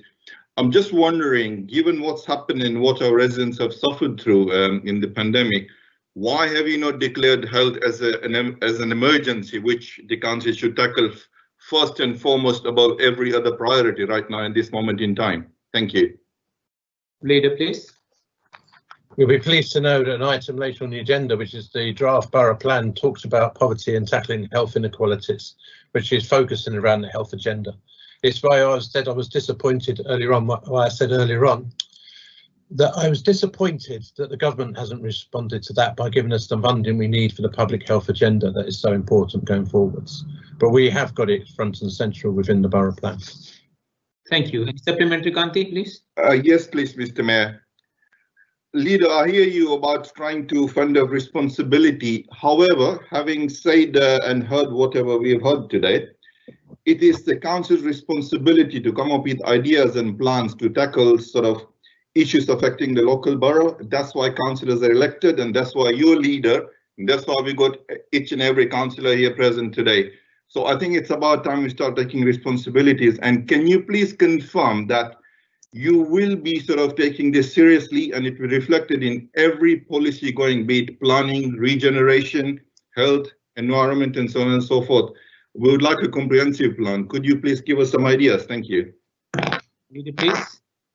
And so if you actually looked at the health and wellbeing reports, and also the scrutiny subcommittee around health, and you would notice that we're doing a lot of work around public health, and all those policy points are already in place.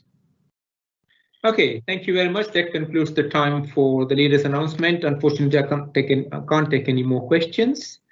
Can the council agree that the monitoring officer amend the constitution in light of the changes to the portfolio holder limits? Leader? Mr. Mayor, I don't think we get a choice. I think it's a done deal. Leader says it. I mean, I'd like to have good. I'd choose a number of better people, but unfortunately, I'm not allowed. Okay, thank you. I think you're muted, Paul. Okay, thank you very much. We now move to item number 9. I call on the leader to move the recommendation at item number 9 on the summons, please. I therefore move, Mr. Mayor. Can I have the nomination for the 2 councillors to be nominated by the Harrow Strategic Development Partnership, please? Mr. Henson.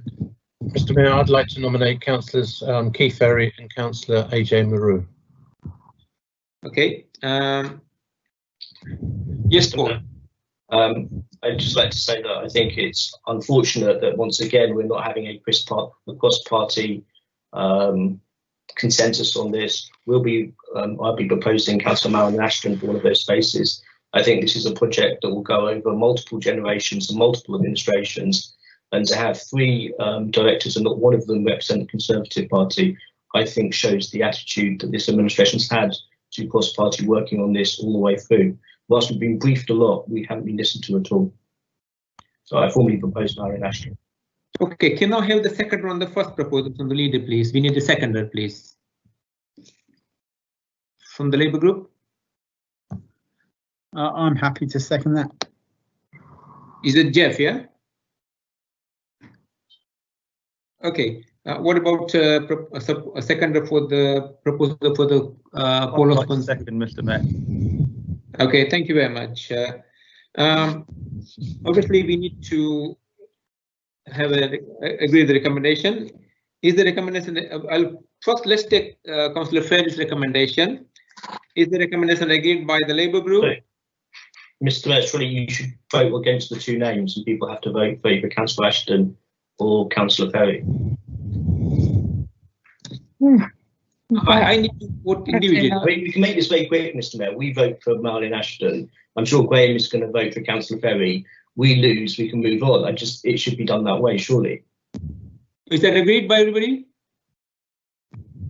Yeah. Okay, so just to conclude, Councillor Ferry and Maurice proposed by the Labour Group, and Councillor Ashton proposed by the Conservative Group, but Councillor Ferry and Councillor Maru are therefore nominated. Thank you, and that's carried. I'm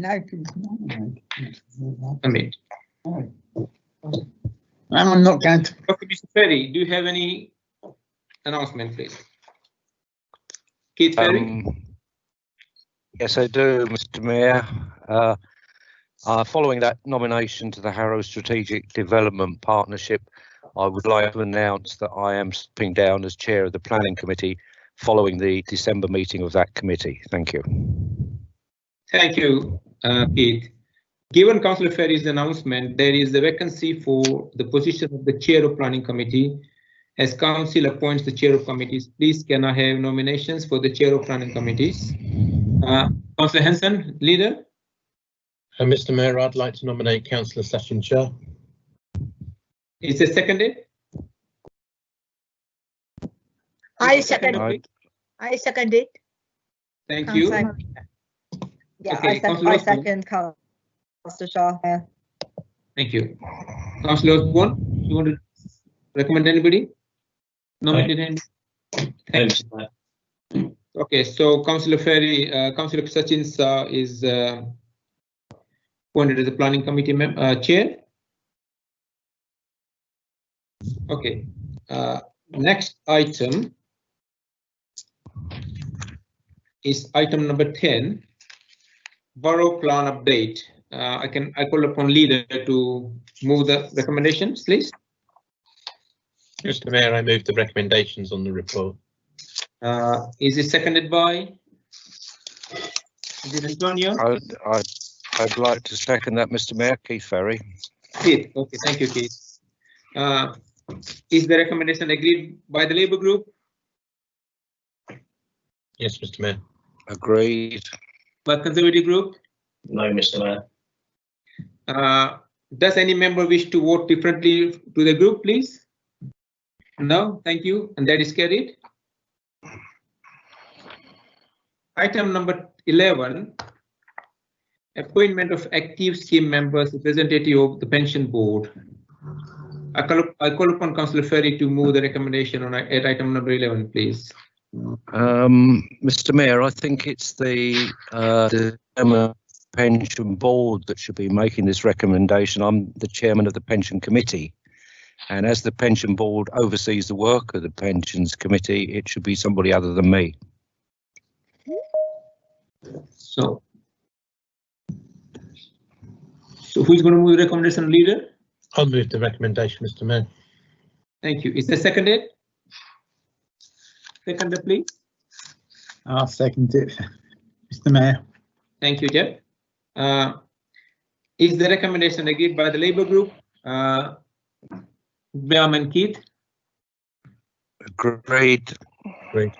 Paul and Marilyn from the Conservative Group? Great. Does any member wish to vote differently to the group? No, that is carried. Item number 12. Can I call on Councillor Sachin Shah to move the recommendation at item number 12 on the summons, please? Mr. Mayor, I formally move the recommendations, and I will speak for just a short minute to recommend everyone read the scrutiny annual report. Can I thank all the officers involved in putting this together? As you'll see, this is a refreshed report that is in a new format to make it easier to see the work the Overview and Scrutiny Committee does. Can I thank Richard Almond, who was the Vice Chair for the year this covers. This is a slightly delayed annual report because of COVID. So can I thank Richard for the work that he has done on the committee as Vice Chair.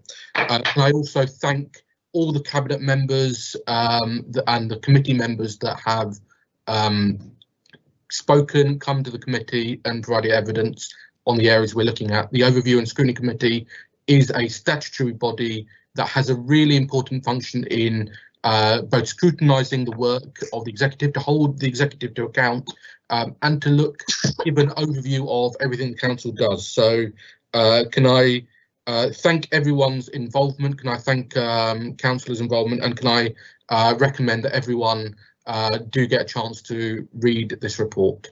Thank you, Mr. Mayor. Does any other member wish to speak? Is it Richard Almond? Richard, do you want to speak on this? Yes, briefly. Could I endorse all that Sachin Shah just said? We did try to make this a better read and spice it up by presenting it from the point of view of individual perspectives by scrutiny members on work they'd done over the year.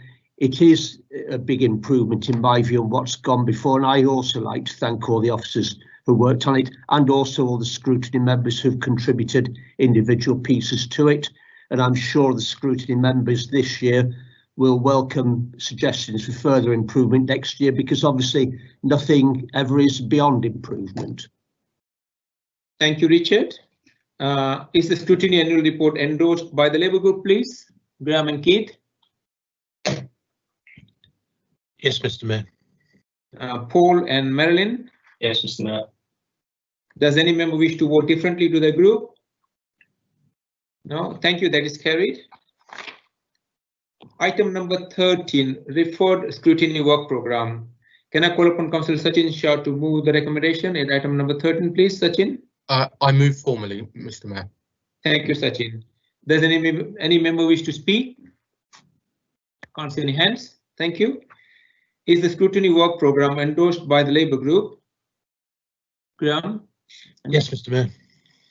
Conservative Group? Paul? Yes, Mr. Mayor. Does any member wish to vote differently to the group? Thank you. No, that is carried. Information report. Decision taken under urgency procedure executive. Can we note the report, please? Councillor Hanson and Councillor Paul Osborne. Noted, Mr. Mayor. Thank you. Item number 15. There are no councillor questions today. Thank you. Now we come on to the motions, please. There are 3 notified motions before us this evening. And the first one is motion to remove temporary street spaces. Can I call upon Councillor Paul Osborne to move the motion number 1, please? Thank you very much, Mr. Mayor. Do you want me to speak or just propose it formally? Formally propose it, please. Formally propose that motion, Mr. Mayor. Seconder, please. Mr. Mayor, I second, and I reserve my right to speak. Okay, Paul, can you give your... Thank you very much, Mr. Mayor. I think, when listening to the questions earlier and when listening to some of the debate, I think there's a phrase that I think the Labour Group and some of the Labour councillors haven't really remembered, which is when you're in a hole, the first thing you should do is stop digging. You don't wait 6 months to stop digging. You don't go through the motions of a monthly review, ignoring every month what the data is clearly telling you. And you don't ignore the people who are ultimately our bosses and who put us on this council. So I want to talk about the 3 different schemes. First, the council lanes. These new 3 council lane schemes are taking up 50% of the road space in those roads. So how are they doing, Mr. Mayor? And I'm relying on the council's own data. I could, if I wanted to, go to the Sunday Telegraph and get some data that's slightly worse for the council than their own data. But for the sake of making it easier for them and not to have an argument about the data, I'm accepting their data at face value. So on the Honeypot Lane scheme, on an average day, that scheme is used by 98 cyclists, 98 per day. In the same time, one day, 15,417 cars use that stretch of road. cyclists make up 0.6% of the road users on Honeypot Lane. On Sheepcote Road, 77 cyclists use that cycle lane on a typical day. And in the same time, 14,052 cars use that road, cyclists representing 0.5% of the users. And on the Uxbridge Road scheme, we have 61 cyclists using that scheme against 17,430 cars, the cyclists representing 0.3% of the users. So, and by the way, cycling has barely risen during this. In fact, in the Uxbridge Road scheme, it's fallen over the monitoring period from the original base. So by any measure, these schemes, these cycle schemes, have failed. And so I say to you, Mr. Mayor, Halloween has passed, and I think it's time to get rid of these ghost cycle lanes. To talk briefly about the pedestrian spaces, most of them are largely removed, the ones that TARSAP was concerned about.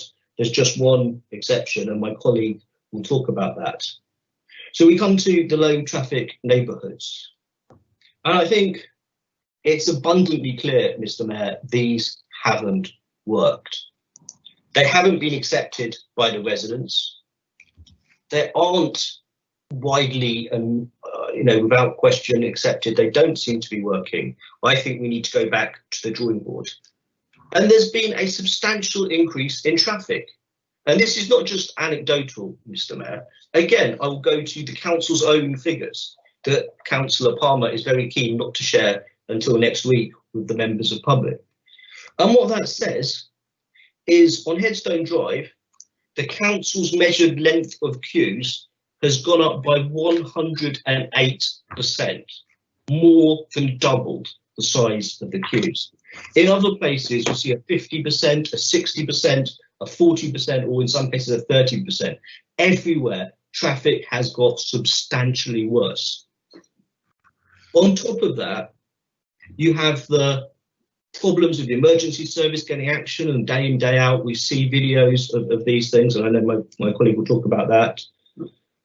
We also see the individual stories that are posted on social media of people who are trapped by these schemes, people who are trying to care for relatives, people who are trying to look after friends, people who are trying to get to work, people who have many things to do and have to get their children to school, maybe two children in different schools, and then go on to work. You see those stories, you see how they're being affected, and yet we don't do anything, Mr. Mayor. The time has come, and I say to Councillor Palmer, the time has come to open these roads. I say to Councillor Palmer, the time has come to tear down these barriers. And I say to all the councillors, the people out there are watching us. The people out there will judge us on what we do and how we vote. And whether or not we accept our responsibilities as councillors, or whether we try and blame others. Mr. Mayor, this shouldn't be a party political issue. This should be an issue where we take the views, concerns, and issues that are raised to us by local residents seriously. We should listen to them. We should accept that the consultation was flawed. We know that in the Pin of View scheme, lots of the residents don't feel that they were involved in the consultation and don't feel they're engaged by their ward councillors. We know that these things are not popular, and even the council's data, again, on the report that Councillor Palmer hasn't released before this meeting, sets out the fact that people are against them. We need to get rid of them. We need to go back to the drawing board, start again, and deal with these traffic problems sensibly. And just for the record, Mr. Mayor, I should be calling for a roll call vote on this motion so members of the public can see how their councillors are voting. Thank you.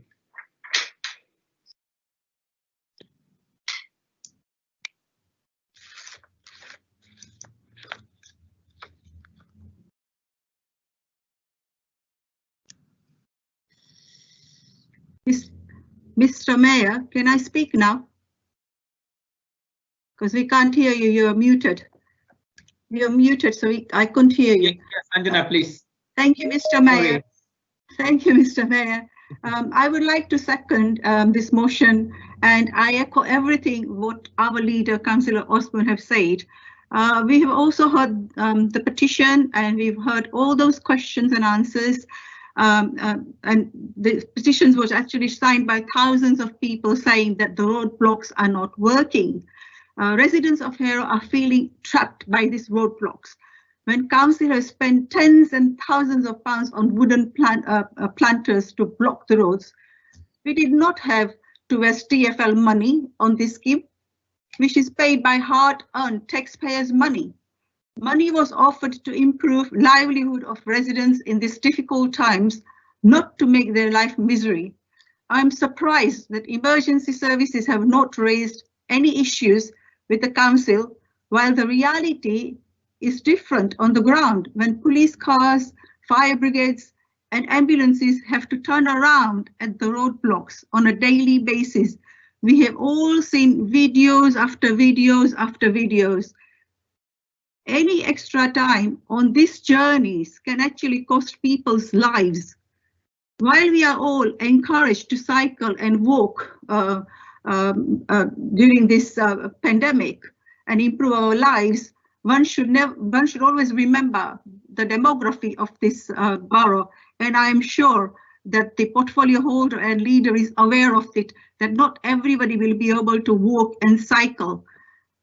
I would also like to say that it looks more like Harrow Labour Council's aspiration, which they wanted to implement and thought this is a good opportunity to implement first and consult later. But even then, it is not working because we have been clearly told many a times by the residents that this is not working. As you can see, that the Labour Party is not in touch with the communities of Harrow. From the objections we have received from the residents rejecting the low neighbourhood scheme, which we have been saying from the beginning, but failing on the deaf ears. I insist. 1 minute, please. I obviously insist that this block should be removed immediately. I would say tomorrow, Mr. Mayor. But before I finish, I would just like to mention that there is obviously roadblocks. I mean, the barriers are still on the Kenton Lane, and we have received objections from the parade of shops there, which has only got like a couple of shops left. They're all closed down, which needs to be removed immediately as well. And one more point, which I have been written to so many times, that Headstone North councillors have not actually consulted their residents, and so what we've heard from the portfolio holder is not correct.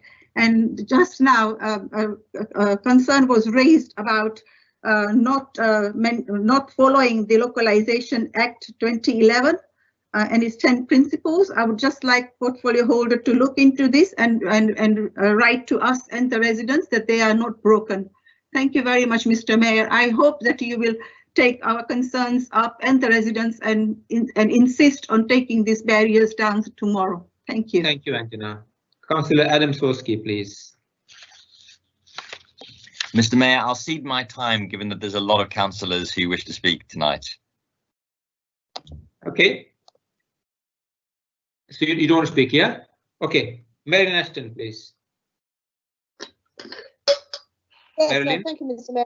I shall be very brief on the basis I did have quite a bit to say earlier on during the petition debate. You see, a lot of this kind of problem is a bit of mission creep, really. There are professional people at the council that do an excellent job, and I always speak highly of our officers, and I always will. One has to treat each other with respect, and that is absolutely right. But there is a tendency to want to do these things anyway, and not always with the agreement of people. So what happens invariably is that, for example, and it's a good example, the people of Dennis Lane wanted and had a petition presented to make it, as with Green Lane, that you couldn't go into the road, but only out into Wood Lane. And so because of that, the officers thought, oh, this is a good idea, we'll just close that road, and while we're at it, we'll close Green Lane. But of course, over 2,000 people objected, and it was abandoned, and rightly so. The problem is that there is this lack of political leadership when it comes to these suggestions that are made from the professional wing. And quite frankly, that's wrong. When you're running a council and you're a member of cabinet, it's a very responsible position.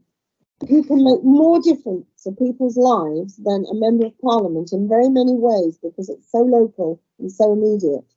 And if somebody comes up with an idea that is plain stupid and is going to cause people a lot of trouble, you say no. You don't agree with everything. And what's happened here, in my view, is the tail's been wagging the dog a little bit. And we've ended up with these awful schemes being put 1 minute left, please. Yes, and they've upset people. We've got people on Facebook, on Twitter, signing petitions, writing a copious number of emails to all of us. It's chaos. And people's lives are becoming miserable. I spoke to somebody the other day who said he was going to lose his job over this because it takes ages to get anywhere.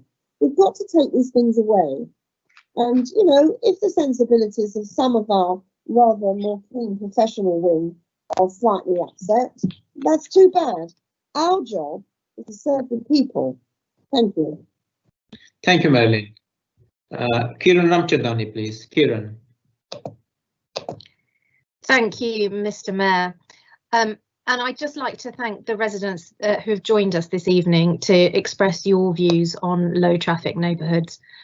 I know many of you here are unhappy with the schemes, and I hope that we're properly expressing this evening our commitment to work with you all to decide on the future of these LTNs and other transport initiatives to make our local areas better places to live. And going forward, local councillors will be much more involved in making the decisions around the future of traffic schemes in our own wards. And we have to make these decisions against the backdrop of what is the right thing to do. As local councillors, our role is to balance issues of road safety, traffic, air pollution, obesity, and making the areas we represent nicer places to live. But what's crucial, and what's been missing from the traffic scheme so far, is proper consultation and engagement with residents. And we pride ourselves at Harrow Council on consultation. It's something that we take very seriously as a Labour administration, and it's something that we generally do pretty well. In this case, however, because of government rules, the consultation is coming after the decisions. That's wrong, and we recognise that. And it's a shame that we were put in this position in the first place. But to put it right, we will work with all residents to determine on a case-by-case basis what should stay and what should be removed. And that means working to hear all opinions, those in favour of the schemes and those against. And we're committed to reviewing these schemes on a monthly basis, and we'll be transparent about the evidence gathered about the effectiveness of these schemes, and we'll be transparent about what decisions we make and why. So I disagree with the motion this evening to just remove all the schemes. Some of them are clearly not working and will need to be taken out. We accept that. And some of them have already been removed. Some are working and are proving to be popular with residents. Some will take longer to determine whether they're effective. People might be encouraged to take up cycling if they see safer roads being created with cycle lanes. That doesn't happen immediately, so we need to give them time. And others are causing an inconvenience to drivers. As a driver, I have some sympathy with fellow motorists who've now found their normal routes closed or half a road turned into a cycle lane. But I also accept responsibility that as a driver, I contribute to traffic and pollution. We need to get to a place where our roads are shared safely by motorists, cyclists and pedestrians. And by trialling schemes, we can work out what's working and what isn't. Let's not allow traffic schemes to divide us. Let's work together to create safe local areas for everyone to live. Thank you, Mr. Mayor. Thank you, Kiran. Christopher, please. Christopher Baxter, you there? Thank you, Mr. Mayor.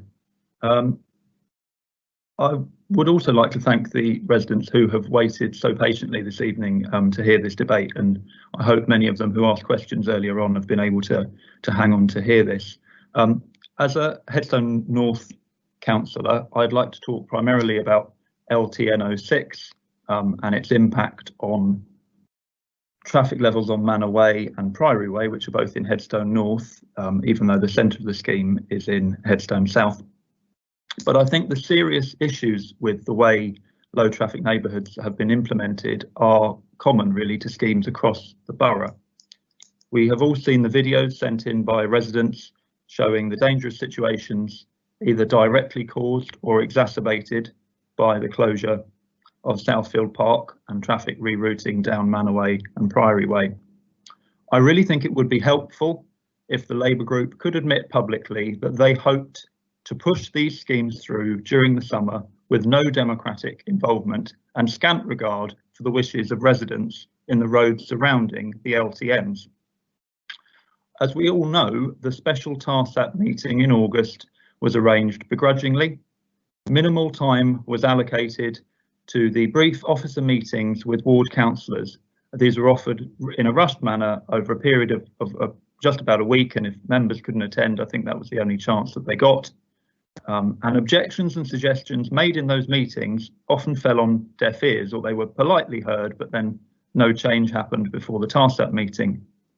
Councillors on both sides at the August TARSAT meeting expressed frustrations at the way LTNs and cycle routes had been implemented and the concerns of residents hadn't been listened to.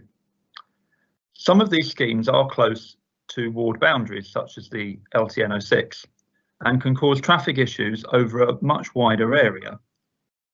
Therefore, it was wrong really to only consult one set of ward councillors who might agree to a scheme because the impact of it is not on roads that they represent.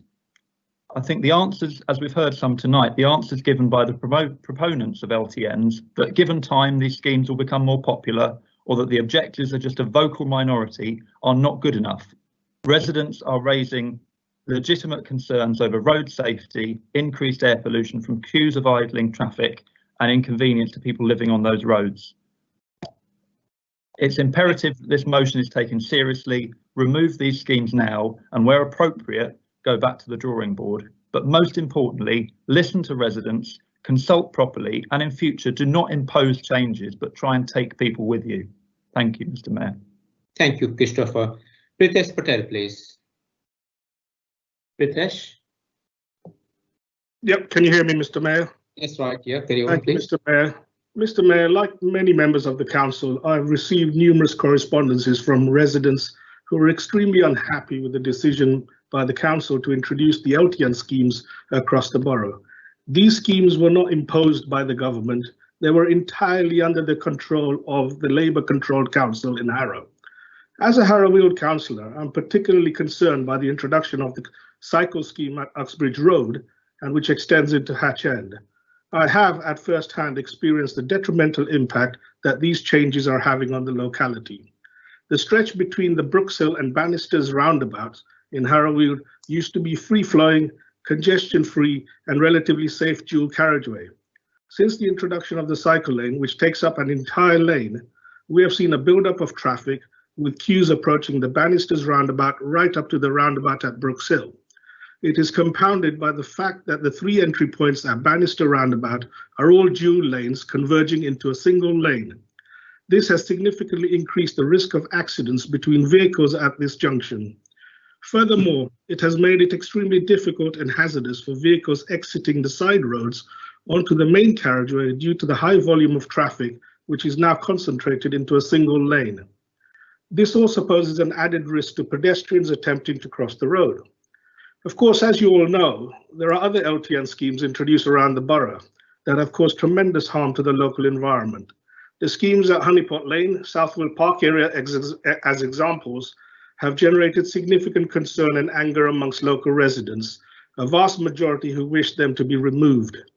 While some of the schemes were well intentioned, they were introduced in a rushed manner without any meaningful consultations with residents, the emergency services or the wider community. They were not properly thought through and impact to other road users and the environment were not adequately investigated. In many cases, the schemes introduced have been totally impractical and have caused more problems than they have solved. We have witnessed increased congestion on roads, hindering and in some cases preventing access to emergency vehicles, as well as inconveniencing many businesses, pedestrians and residents, including the elderly and medically vulnerable.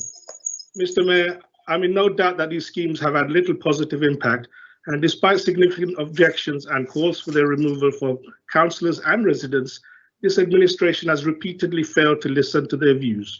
They have continued to justify the progress these flawed initiatives to suit their political purposes, and any suggestions that these have been successful are based on pure fantasy. Sadly, these schemes have come at a huge cost to the taxpayer, £683,000 to be precise. In my view, this is simply wasted money which could have been effectively used elsewhere given some thought. We've witnessed this evening petitions presented by members of the Harrow community with over 7,000 signatories objecting to these schemes. The negative impacts of these schemes are being experienced by these residents on a daily basis. It is about time the administration listened to the citizens of Harrow and did the right thing by removing them. Mr. Mayor, in view of my comments, I will be supporting this motion to remove the temporary street space schemes, and I encourage all members to do the same. Thank you, Mr. Mayor. Thank you, Pritesh. Stephen Grigg, please. Stephen? Yep. Thank you very much, Mr. Mayor. Like my colleague, Councillor Patel, I'd like to speak particularly tonight about the Uxbridge Road cycle lane, SC09, that the council has imposed in my ward of Harrow Weald, which many residents have expressed serious concerns to us about. I'm sure everyone here would like to see good cycling provision in our borough, proper, well-designed, safe routes in appropriate places with good local consultation. Unfortunately, what we have on Uxbridge Road and elsewhere is the complete opposite. In fact, you couldn't design a worse cycle scheme if you tried. It is a total disaster. It takes up an entire traffic lane, causing congestion and poor air quality. It has a bus stop running through it. It creates a hazard for local residents when leaving their driveways and side roads, and for pedestrians trying to cross the road. And it causes chaos at the already dangerous Bannister roundabout at the junction with Oxley Lane and Courtney Avenue. And of course, hardly any cyclists want to use it. I don't blame them. It's a dangerous, busy, major arterial road. Why would they put themselves at risk when there are safer and quieter roads going in a similar direction? Yet day after day, we have the spectacle of a single traffic lane being heavily congested next to a virtually empty and unused cycle lane. Nobody is benefiting from this. Not residents, not drivers, and certainly not cyclists. Everyone is just angry and fed up with the whole thing. At the same time, the northern cycle route, which was previously planned, is still sitting there waiting to be implemented. That was a comprehensive, safer, less intrusive and well-supported scheme that was ready to go. Yet instead of actually implementing that scheme, the council remains fixated on these unsuitable cycle lanes in Uxbridge Road and indeed in Honeypot Lane that nobody wants and are now a national embarrassment. We, of course, have been warning the council about this and raising concerns over and over again. Every time we ask, we're told it's temporary and it's being regularly reviewed. Well, let me say very clearly, enough is enough. What on earth are you waiting for? How much more evidence do you need that this ridiculous cycle lane simply does not work? Just get rid of it. Get rid of it now and stop punishing people simply for trying to get around. Thank you very much. Thank you, Stephen. Amit Jogia, please. Amit. Thank you, Mr. Mayor. I also support this motion to get these temporary measures removed. As we've heard from local residents and as we've seen ourselves, these schemes are simply not working. We call them low traffic, but they've actually increased traffic. And the usage of the traffic of the cycle lanes have been incredibly low. I think we've been going round and round in circles here, and as I said before, the solution is very, very simple. We keep blaming everybody else. We keep blaming the government. I mean, you could blame the government, you could blame Donald Trump for all I care, but the buck stands with the Labour administered council. They have the power to say no. And let me go back a few steps. I appreciate the points about the emergency measures and the consultation. We first heard about this scheme at TARSAP in May, and our Conservative colleagues on the TARSAP panel immediately reached out to our group and to our residents to feel out that these are the proposed schemes. What does everyone think? In Stanmore, there was uproar, and within just a few weeks, there were 1,800 signatories for the proposals again in Dennis Lane and Green Lane.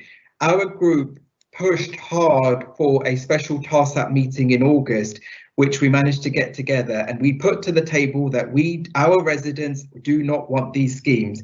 And thankfully, these schemes were removed, these proposals in Stanmore. In Kenton, our Conservative councillors worked incredibly hard, and also in Wilstone. These areas were saved. However, I fail to understand why Labour councillors supported these schemes when there's been opposition amongst their residents, when they knew it would be a total disaster. They didn't support their local residents then. They didn't support their local residents when they were implemented. And even in tonight's meeting, when we've got thousands of residents who have signed these petitions, they're still not supporting their residents. I know there are many sensible councillors on the side opposite, and I've sat on TARSAP for many years, and I know that CPZ schemes can be very controversial, but there's no gain from any side here. Please, please listen to these residents. Labour councillors, please listen to your residents and get these barriers removed. And I assure you we'll be there to help you remove them ourselves. Thank you. Thank you, Amit. Varsha Parmar, please. Varsha. Thank you, Mr. Mayor. And it's, great to have this debate because lots of voices. Just a couple of things. Yes, Paul, I do hear you, and we do listen, and we do make amendments as necessary. Marilyn, I'm very disappointed. You contradict yourself. You say the officers are doing a good job, and then in a different breath, you say the officers are stupid. So make up your mind what it is, because you insult the officers who are doing a good job. So that's not fair. And the biggest thing, this was stupid. Well, you said stupid. So, and I can hear that people are against this, etc. I think one thing to remember is your own Secretary of Transport actually has endorsed the LTNs and other safe street initiatives. Yes, he has, Anjana, so don't start shaking your head. And to look at the bigger picture, let's look at the bigger picture, because I think you have all forgotten that earlier in the year, you all very passionately supported the climate emergency, which we all were very up for, and make the changes, do this, do that. Now, that includes the transport, cycling and Vision Zero strategies that we would put in our boroughs. It is very easy to forget that we sign up for things, and when it suits us, just like the wind, you move for whatever's going on the day. Climate emergency is one of the big ones, and Norman said earlier, we don't know what's going on. Well, I can tell you there is a lot going on, and we are working on different stands, and we are leading as a borough on one of the parts. So these initiatives are there for supporting clean air, low emissions, less pollution, health and well-being, and cleaner environment.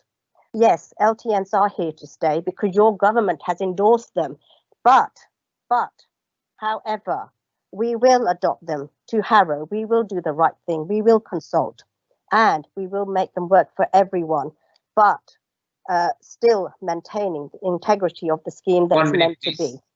Thank you, Mr. Mayor. I'm done. Thank you. Pamela Fitzpatrick, please. Is she around? Yes. Pamela? Yeah. Thank you. Please go on. Okay. Thank you, Mr. Mayor. Yes, I did want to speak because I think there's quite a lot of Headstone South residents here. And I just wanted to make the point, we have been meeting with Headstone South residents and talking to them and doing a lot of work. And I'm not sure it's clear from the debate so far that we have already secured some amendments to the scheme. We've certainly been listening to residents and talking to them. And we heard that from Councillor Osborne that he doesn't want to politicise the issue, but then immediately goes on to politicise it. What I would say is these are really difficult times. We're not operating in a vacuum, and I've heard so much criticism of officers and councillors as though the Tory side are completely unaware that we're in a pandemic, of the amount of people who have died in Harrow, the amount of people who've lost somebody, the people who've lost their jobs, the people who are struggling on the inadequate benefits that this government have imposed on people. So please, get it in perspective. We are listening to residents. I will vote against the motion tonight because I don't think it's my place to impose anything on any other wards. It is important to listen to what people are saying in my ward, and that's what I've done, as have the other Headstone South councillors. But please, can we have this amount of passion also from the Tories to think about how much money this council has lost, how we are struggling to just do the basics every day of the week, and we get no support from you at all. So when we're working flat out, when staff have been working well above their hours, when they've been working weekends to make sure that people have food during the pandemic so they do not die, that is where we're at in this situation. So you going and winding up residents more is really not helpful. If you want to do your best, do what I've been doing and what my two fellow ward councillors have been doing, is listening to residents and taking it up with the portfolio holder and with officers and looking at what we can do to make things better for everybody. That's what you could do if you genuinely want to work to improve things. Don't cause more stress for people who are already stressed. Thank you, Mr. Mayor. Thank you, Pamela. Chris Mote, please. Chris. Sorry, Mr. Mayor, it's my other half. We're sitting together. Sorry, Mr. Mayor, it's me. Okay. Yeah, thank you, Mr. Mayor. I fully support what my fellow Conservative councillors have said, but my main concerns are the mental health of our residents. These schemes, especially the LTNs, are having a detrimental effect on some residents. Distress, anxiety and anger. They may be carers supporting elderly parents or have a fear of losing their jobs due to the time it takes to travel in their journeys. It's the parents who have to collect their children from school or from various activities. I have been told that a 30-minute journey now takes 50 minutes. This is stressful, mentally and physically. Its detrimental effect is affecting individuals in the community. Time is an element. Some do not have the luxury to walk. Therefore, so many residents are worried, and in this COVID times, this has added to their stress level. Please remove as soon as possible. Thank you, Mr. Mayor. Thank you. Can I call upon Veena Mithani, please? Veena? Thank you, Mr. Mayor. I'd just like to come in here. Thank you, all the residents who come here and presented the petition. I'm really I have no words to say. They always blame our government. Our government has given them so much money that they do not know how to spend the money. This incompetent council wastes money. Money were just put in for the schemes. So what the officers saying, I have a good regard for the officers. They are hardworking, but on some occasions they do not want to listen to the councillors. We are the elected representative, and the officers have to work with us. Kanti and Ajay Maru, we represent Kenton West Ward.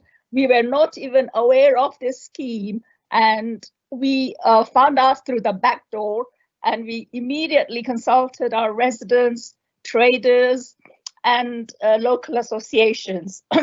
Everyone was against it.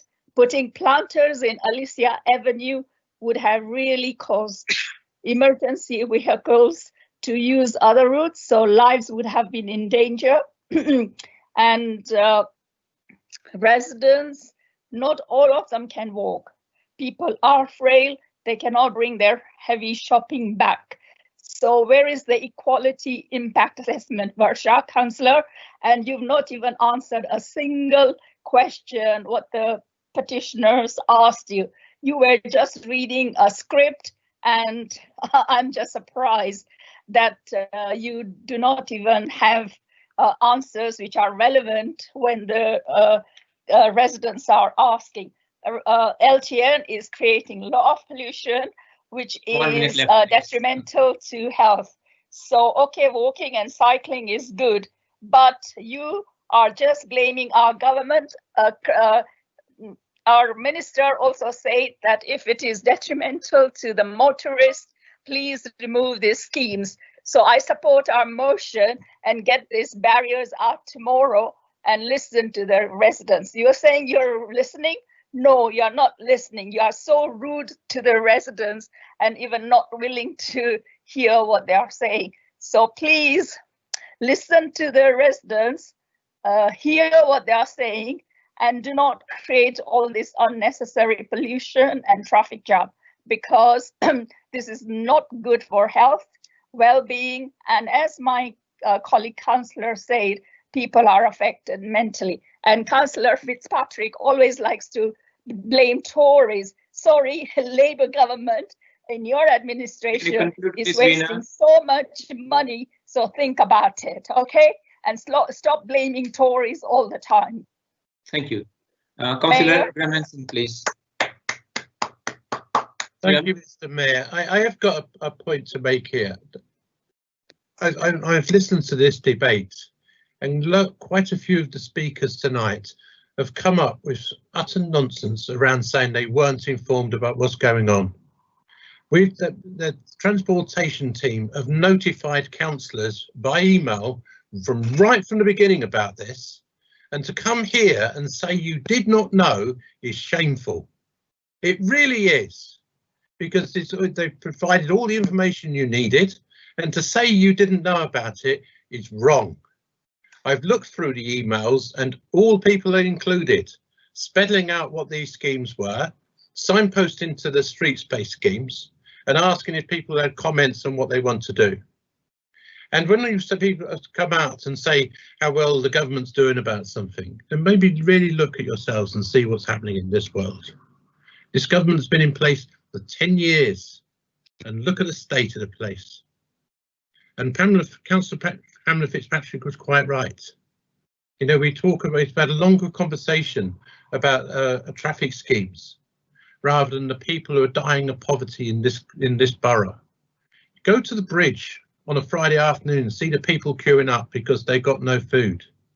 Have a look at the videos online around where people are handing out. How can a restaurant be supplying 1,000 meals a day free of charge? Because this government has failed this country. And I said it right at the beginning. There was hope up until yesterday that we could improve things and say we could make this difference around what we wanted in this borough. But it was taken away. They said all the people who went out through this pandemic, clapping away for support care workers and NHS staff. And then when it comes to the crunch of it, they run away, backpedal so quickly. And it's the same with these schemes here, low traffic neighbourhoods. Read what your government has published about it. Read what your Prime Minister has said about where the schemes coming forward around traffic schemes have to be fitting in with cycle routes. I would have more respect if you came here and said that you were going to go and challenge them and you had spoken to the ministers and criticised what they've actually said, but you haven't. And the best thing to do, if we're going to make the change to this borough, that we listen to the residents and make the amendments we need.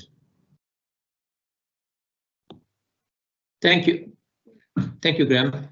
Okay, before I go on to the next part, I just want to notify that it's nearly about just about 10 minutes. Mr. Mayor, sorry, can I interrupt? I had a supplementary, which I didn't get a chance to. No, there is no supplementary on this one. This is just a motion. All right, that's fine then. Yeah. So do members wish to extend the meeting until 9:45? Otherwise, we'll continue to 9:30 p.m. and then all remaining items will be put to vote. Those in favour of extending the guillotine to 9:45? No. In favour. No. Yeah. No. Yeah. No. No. Yeah. No. No. Yes. Yes. Democracy. Democracy. I can't really get. Yes, please, Mr. Mayor, please extend the meeting. Okay. Yes. No. Wish to debate, Mr. Mayor. No. No. They're all sitting in the houses. They don't have to travel, Mr. Mayor, so they should be able to do it until 10 o'clock. Thank you, Mr. Mayor. No, sorry, I'm not staying till 10 o'clock. No. Sorry. Please don't speak in between. Hello. Please don't speak in between. I'm in control. Well, what some I'm asking people the have work to go to, Nitty. Listen. Sorry. Graham, do you want to extend it 9:45? No. Leader of the group. Extend the meeting. Sorry, Graham, you're on mute. You're on mute. You're mute. We've had a very long debate on this motion, Mr. Mayor, more than any other motion we've had to the council for a number of years, and I think we should move to the vote. Okay.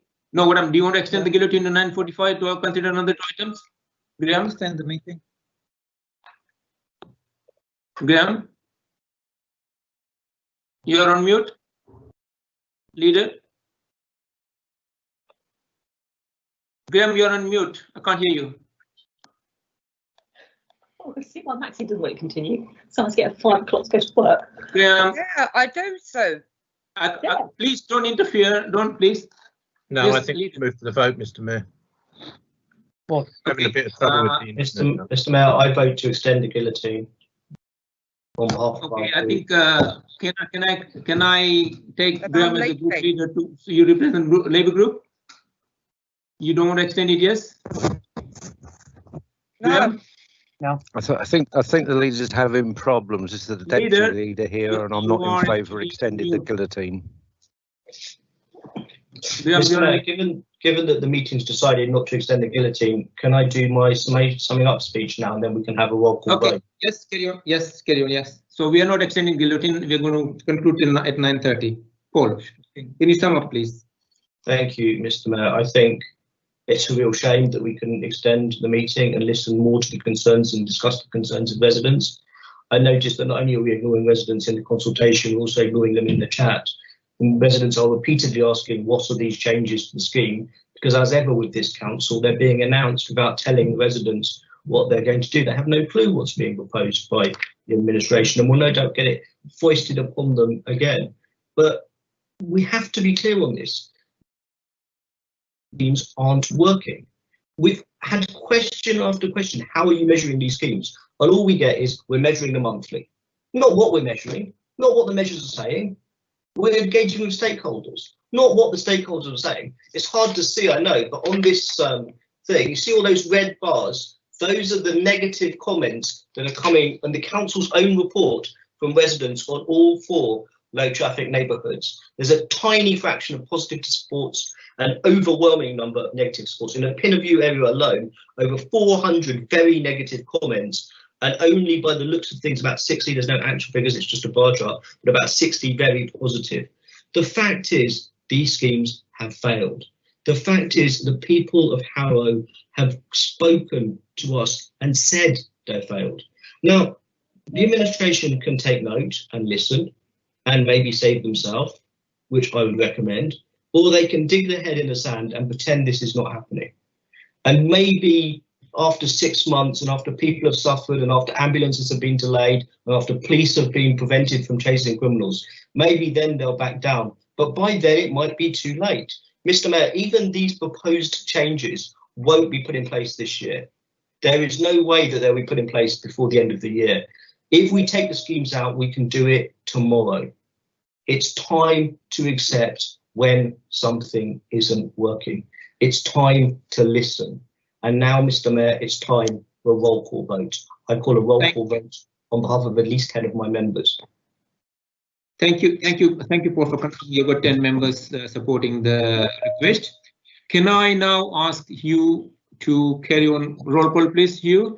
Mr. Mayor, on a point of order on that, just to make you aware that obviously the roll call vote does then eat into the remaining time for a motion about the living wage. I just wanted to confirm that the Conservative leader is happy for us to use the time for the living wage motion on a roll call vote. I think I voted to extend the meeting. You voted to not extend the meeting. Yes. Don't talk to me about Please, no debate. Sorry, please. Okay, Hugh, can you please take over for the roll call? Thank you, councillors. I will read out each councillor's name in alphabetical order, and please could each of you indicate, turn your microphone on, and then indicate whether you vote for, against or abstain in relation to motion number 1. So starting with Councillor Richard Almond. For the motion. Dan Anderson. Against the motion. Jeff Anderson. Against the motion. Sue Anderson. Okay. Sue Anderson. Marilyn Ashton. For the motion, thank you. Paymana Assad. Against the motion. Camilla Barth.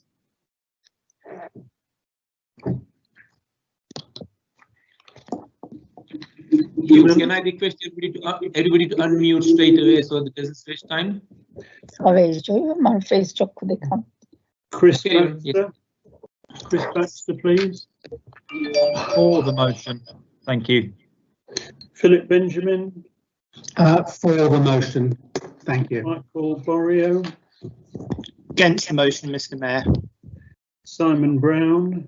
Against. Sarah Butterworth. Against. Cam Chana. For the motion. Ramji Chauhan. For the motion. Niraj Datani. Against the motion. Keith Ferry. Against the motion. Pamela Fitzpatrick. Against the motion. Dean Gilligan.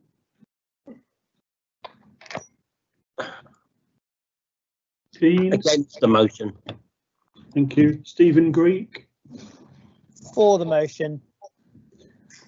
Chetna Halai. For the motion. Susan Hall. For the motion. Graham Henson. Against the motion, Mr. Maxine Henson. Against the motion. John Hinckley. For the motion. Nitesh Hirani. For the motion, Mr. Mayor. Honey Jamie.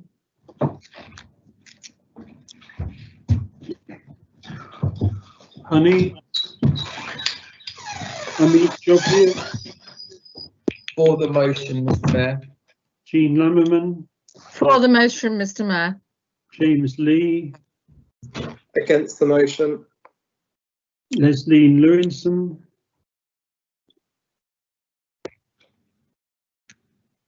Leslie. Karima Marikar. For the motion, Leslie Lewinson. Thank you. Karima Marikar. Against the motion. AJ Maru. Against the motion. Jerry Miles. Against the motion, Mr. Mayor. Veena Mithani. Mr. Mayor, for the motion. Amir Motionson. For the motion. Chris Moat. For the motion, Mr. Mayor. Janet Moat. For the motion, Mr. Mayor. Angela Murphy Strachan. Against the motion, Mr. Mayor. Phil O'Dell. Against the motion. Paul Osborne. Mr. Mayor, I vote for the motion. Mina Palmer, For the motion, Mr Mayor. Farsha Palmer, Against, Mr Mayor. Sorry, against the motion. Good. Anjana Patel, For the motion, Mr Mayor. Primesh Patel, Against. Pritesh Patel, For the motion, Mr Mayor. David Perry, Against the motion, Mr Mayor.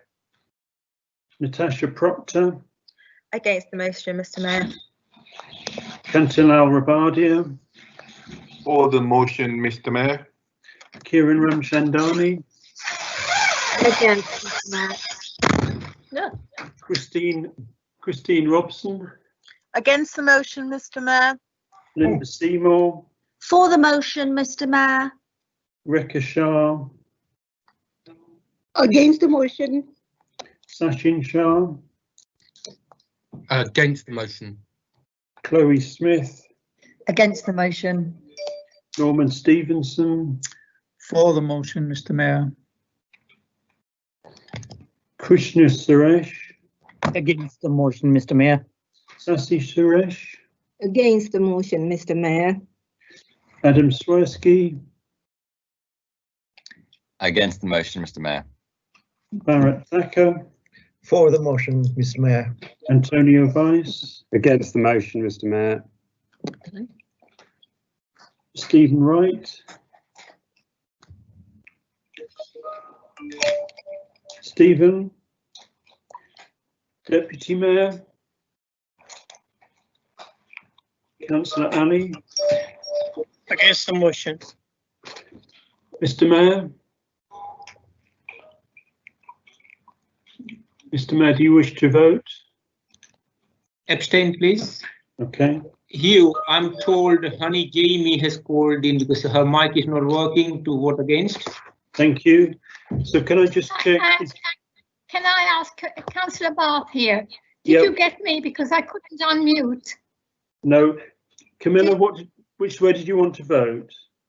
For the motion. Thank you. Did And Sue, you're on mute. I didn't get you either. All right. Yeah. Anyway, against the motion. Thank you. Mr Mayor, the motion is lost. Thank you. Thanks very much, Hugh. Okay, now we already past 9:30, so we'll just vote on the last two motions. I think I need to formally ask Adam to move it, please. Just Adam, can you move the motion? Mr Mayor. Kiran to second, please. I second it, Mr Mayor. Okay. Graham, are you in favor as a Labour group? Are you in favor of the motion as a Labour group? For the motion, Mr Mayor. Paul? Mr Mayor, I mean, this is 6 years they've been in power and haven't done it. I don't quite understand why, but we're happy to support the motion. Thank you. Is there any member who wants to vote differently? That's fine. The motion is carried. The last motion is on the better built environment for development of council-owned land. Can I ask Marilyn to move the motion, please? Yes, Marilyn? I move the motion, Mayor, and I do hope that everybody votes for it, because if they don't, it will be a disgrace. Thank No you. debate, Mr Mayor. Stephen Reid, do you want to support it? Yes, Mr Mayor, I'm very happy to second this motion and I hope everybody votes for it. Okay, we're going to vote straight away on this. Graham Hanson as a Labour group, what is this position? I vote against, Mr Mayor. Paul Osborne? Unsurprisingly, Mr Mayor, I vote with the people of Harrow and vote for the motion. Anybody wants to vote differently from the leaders of the group? No, the motion is lost. Thank you.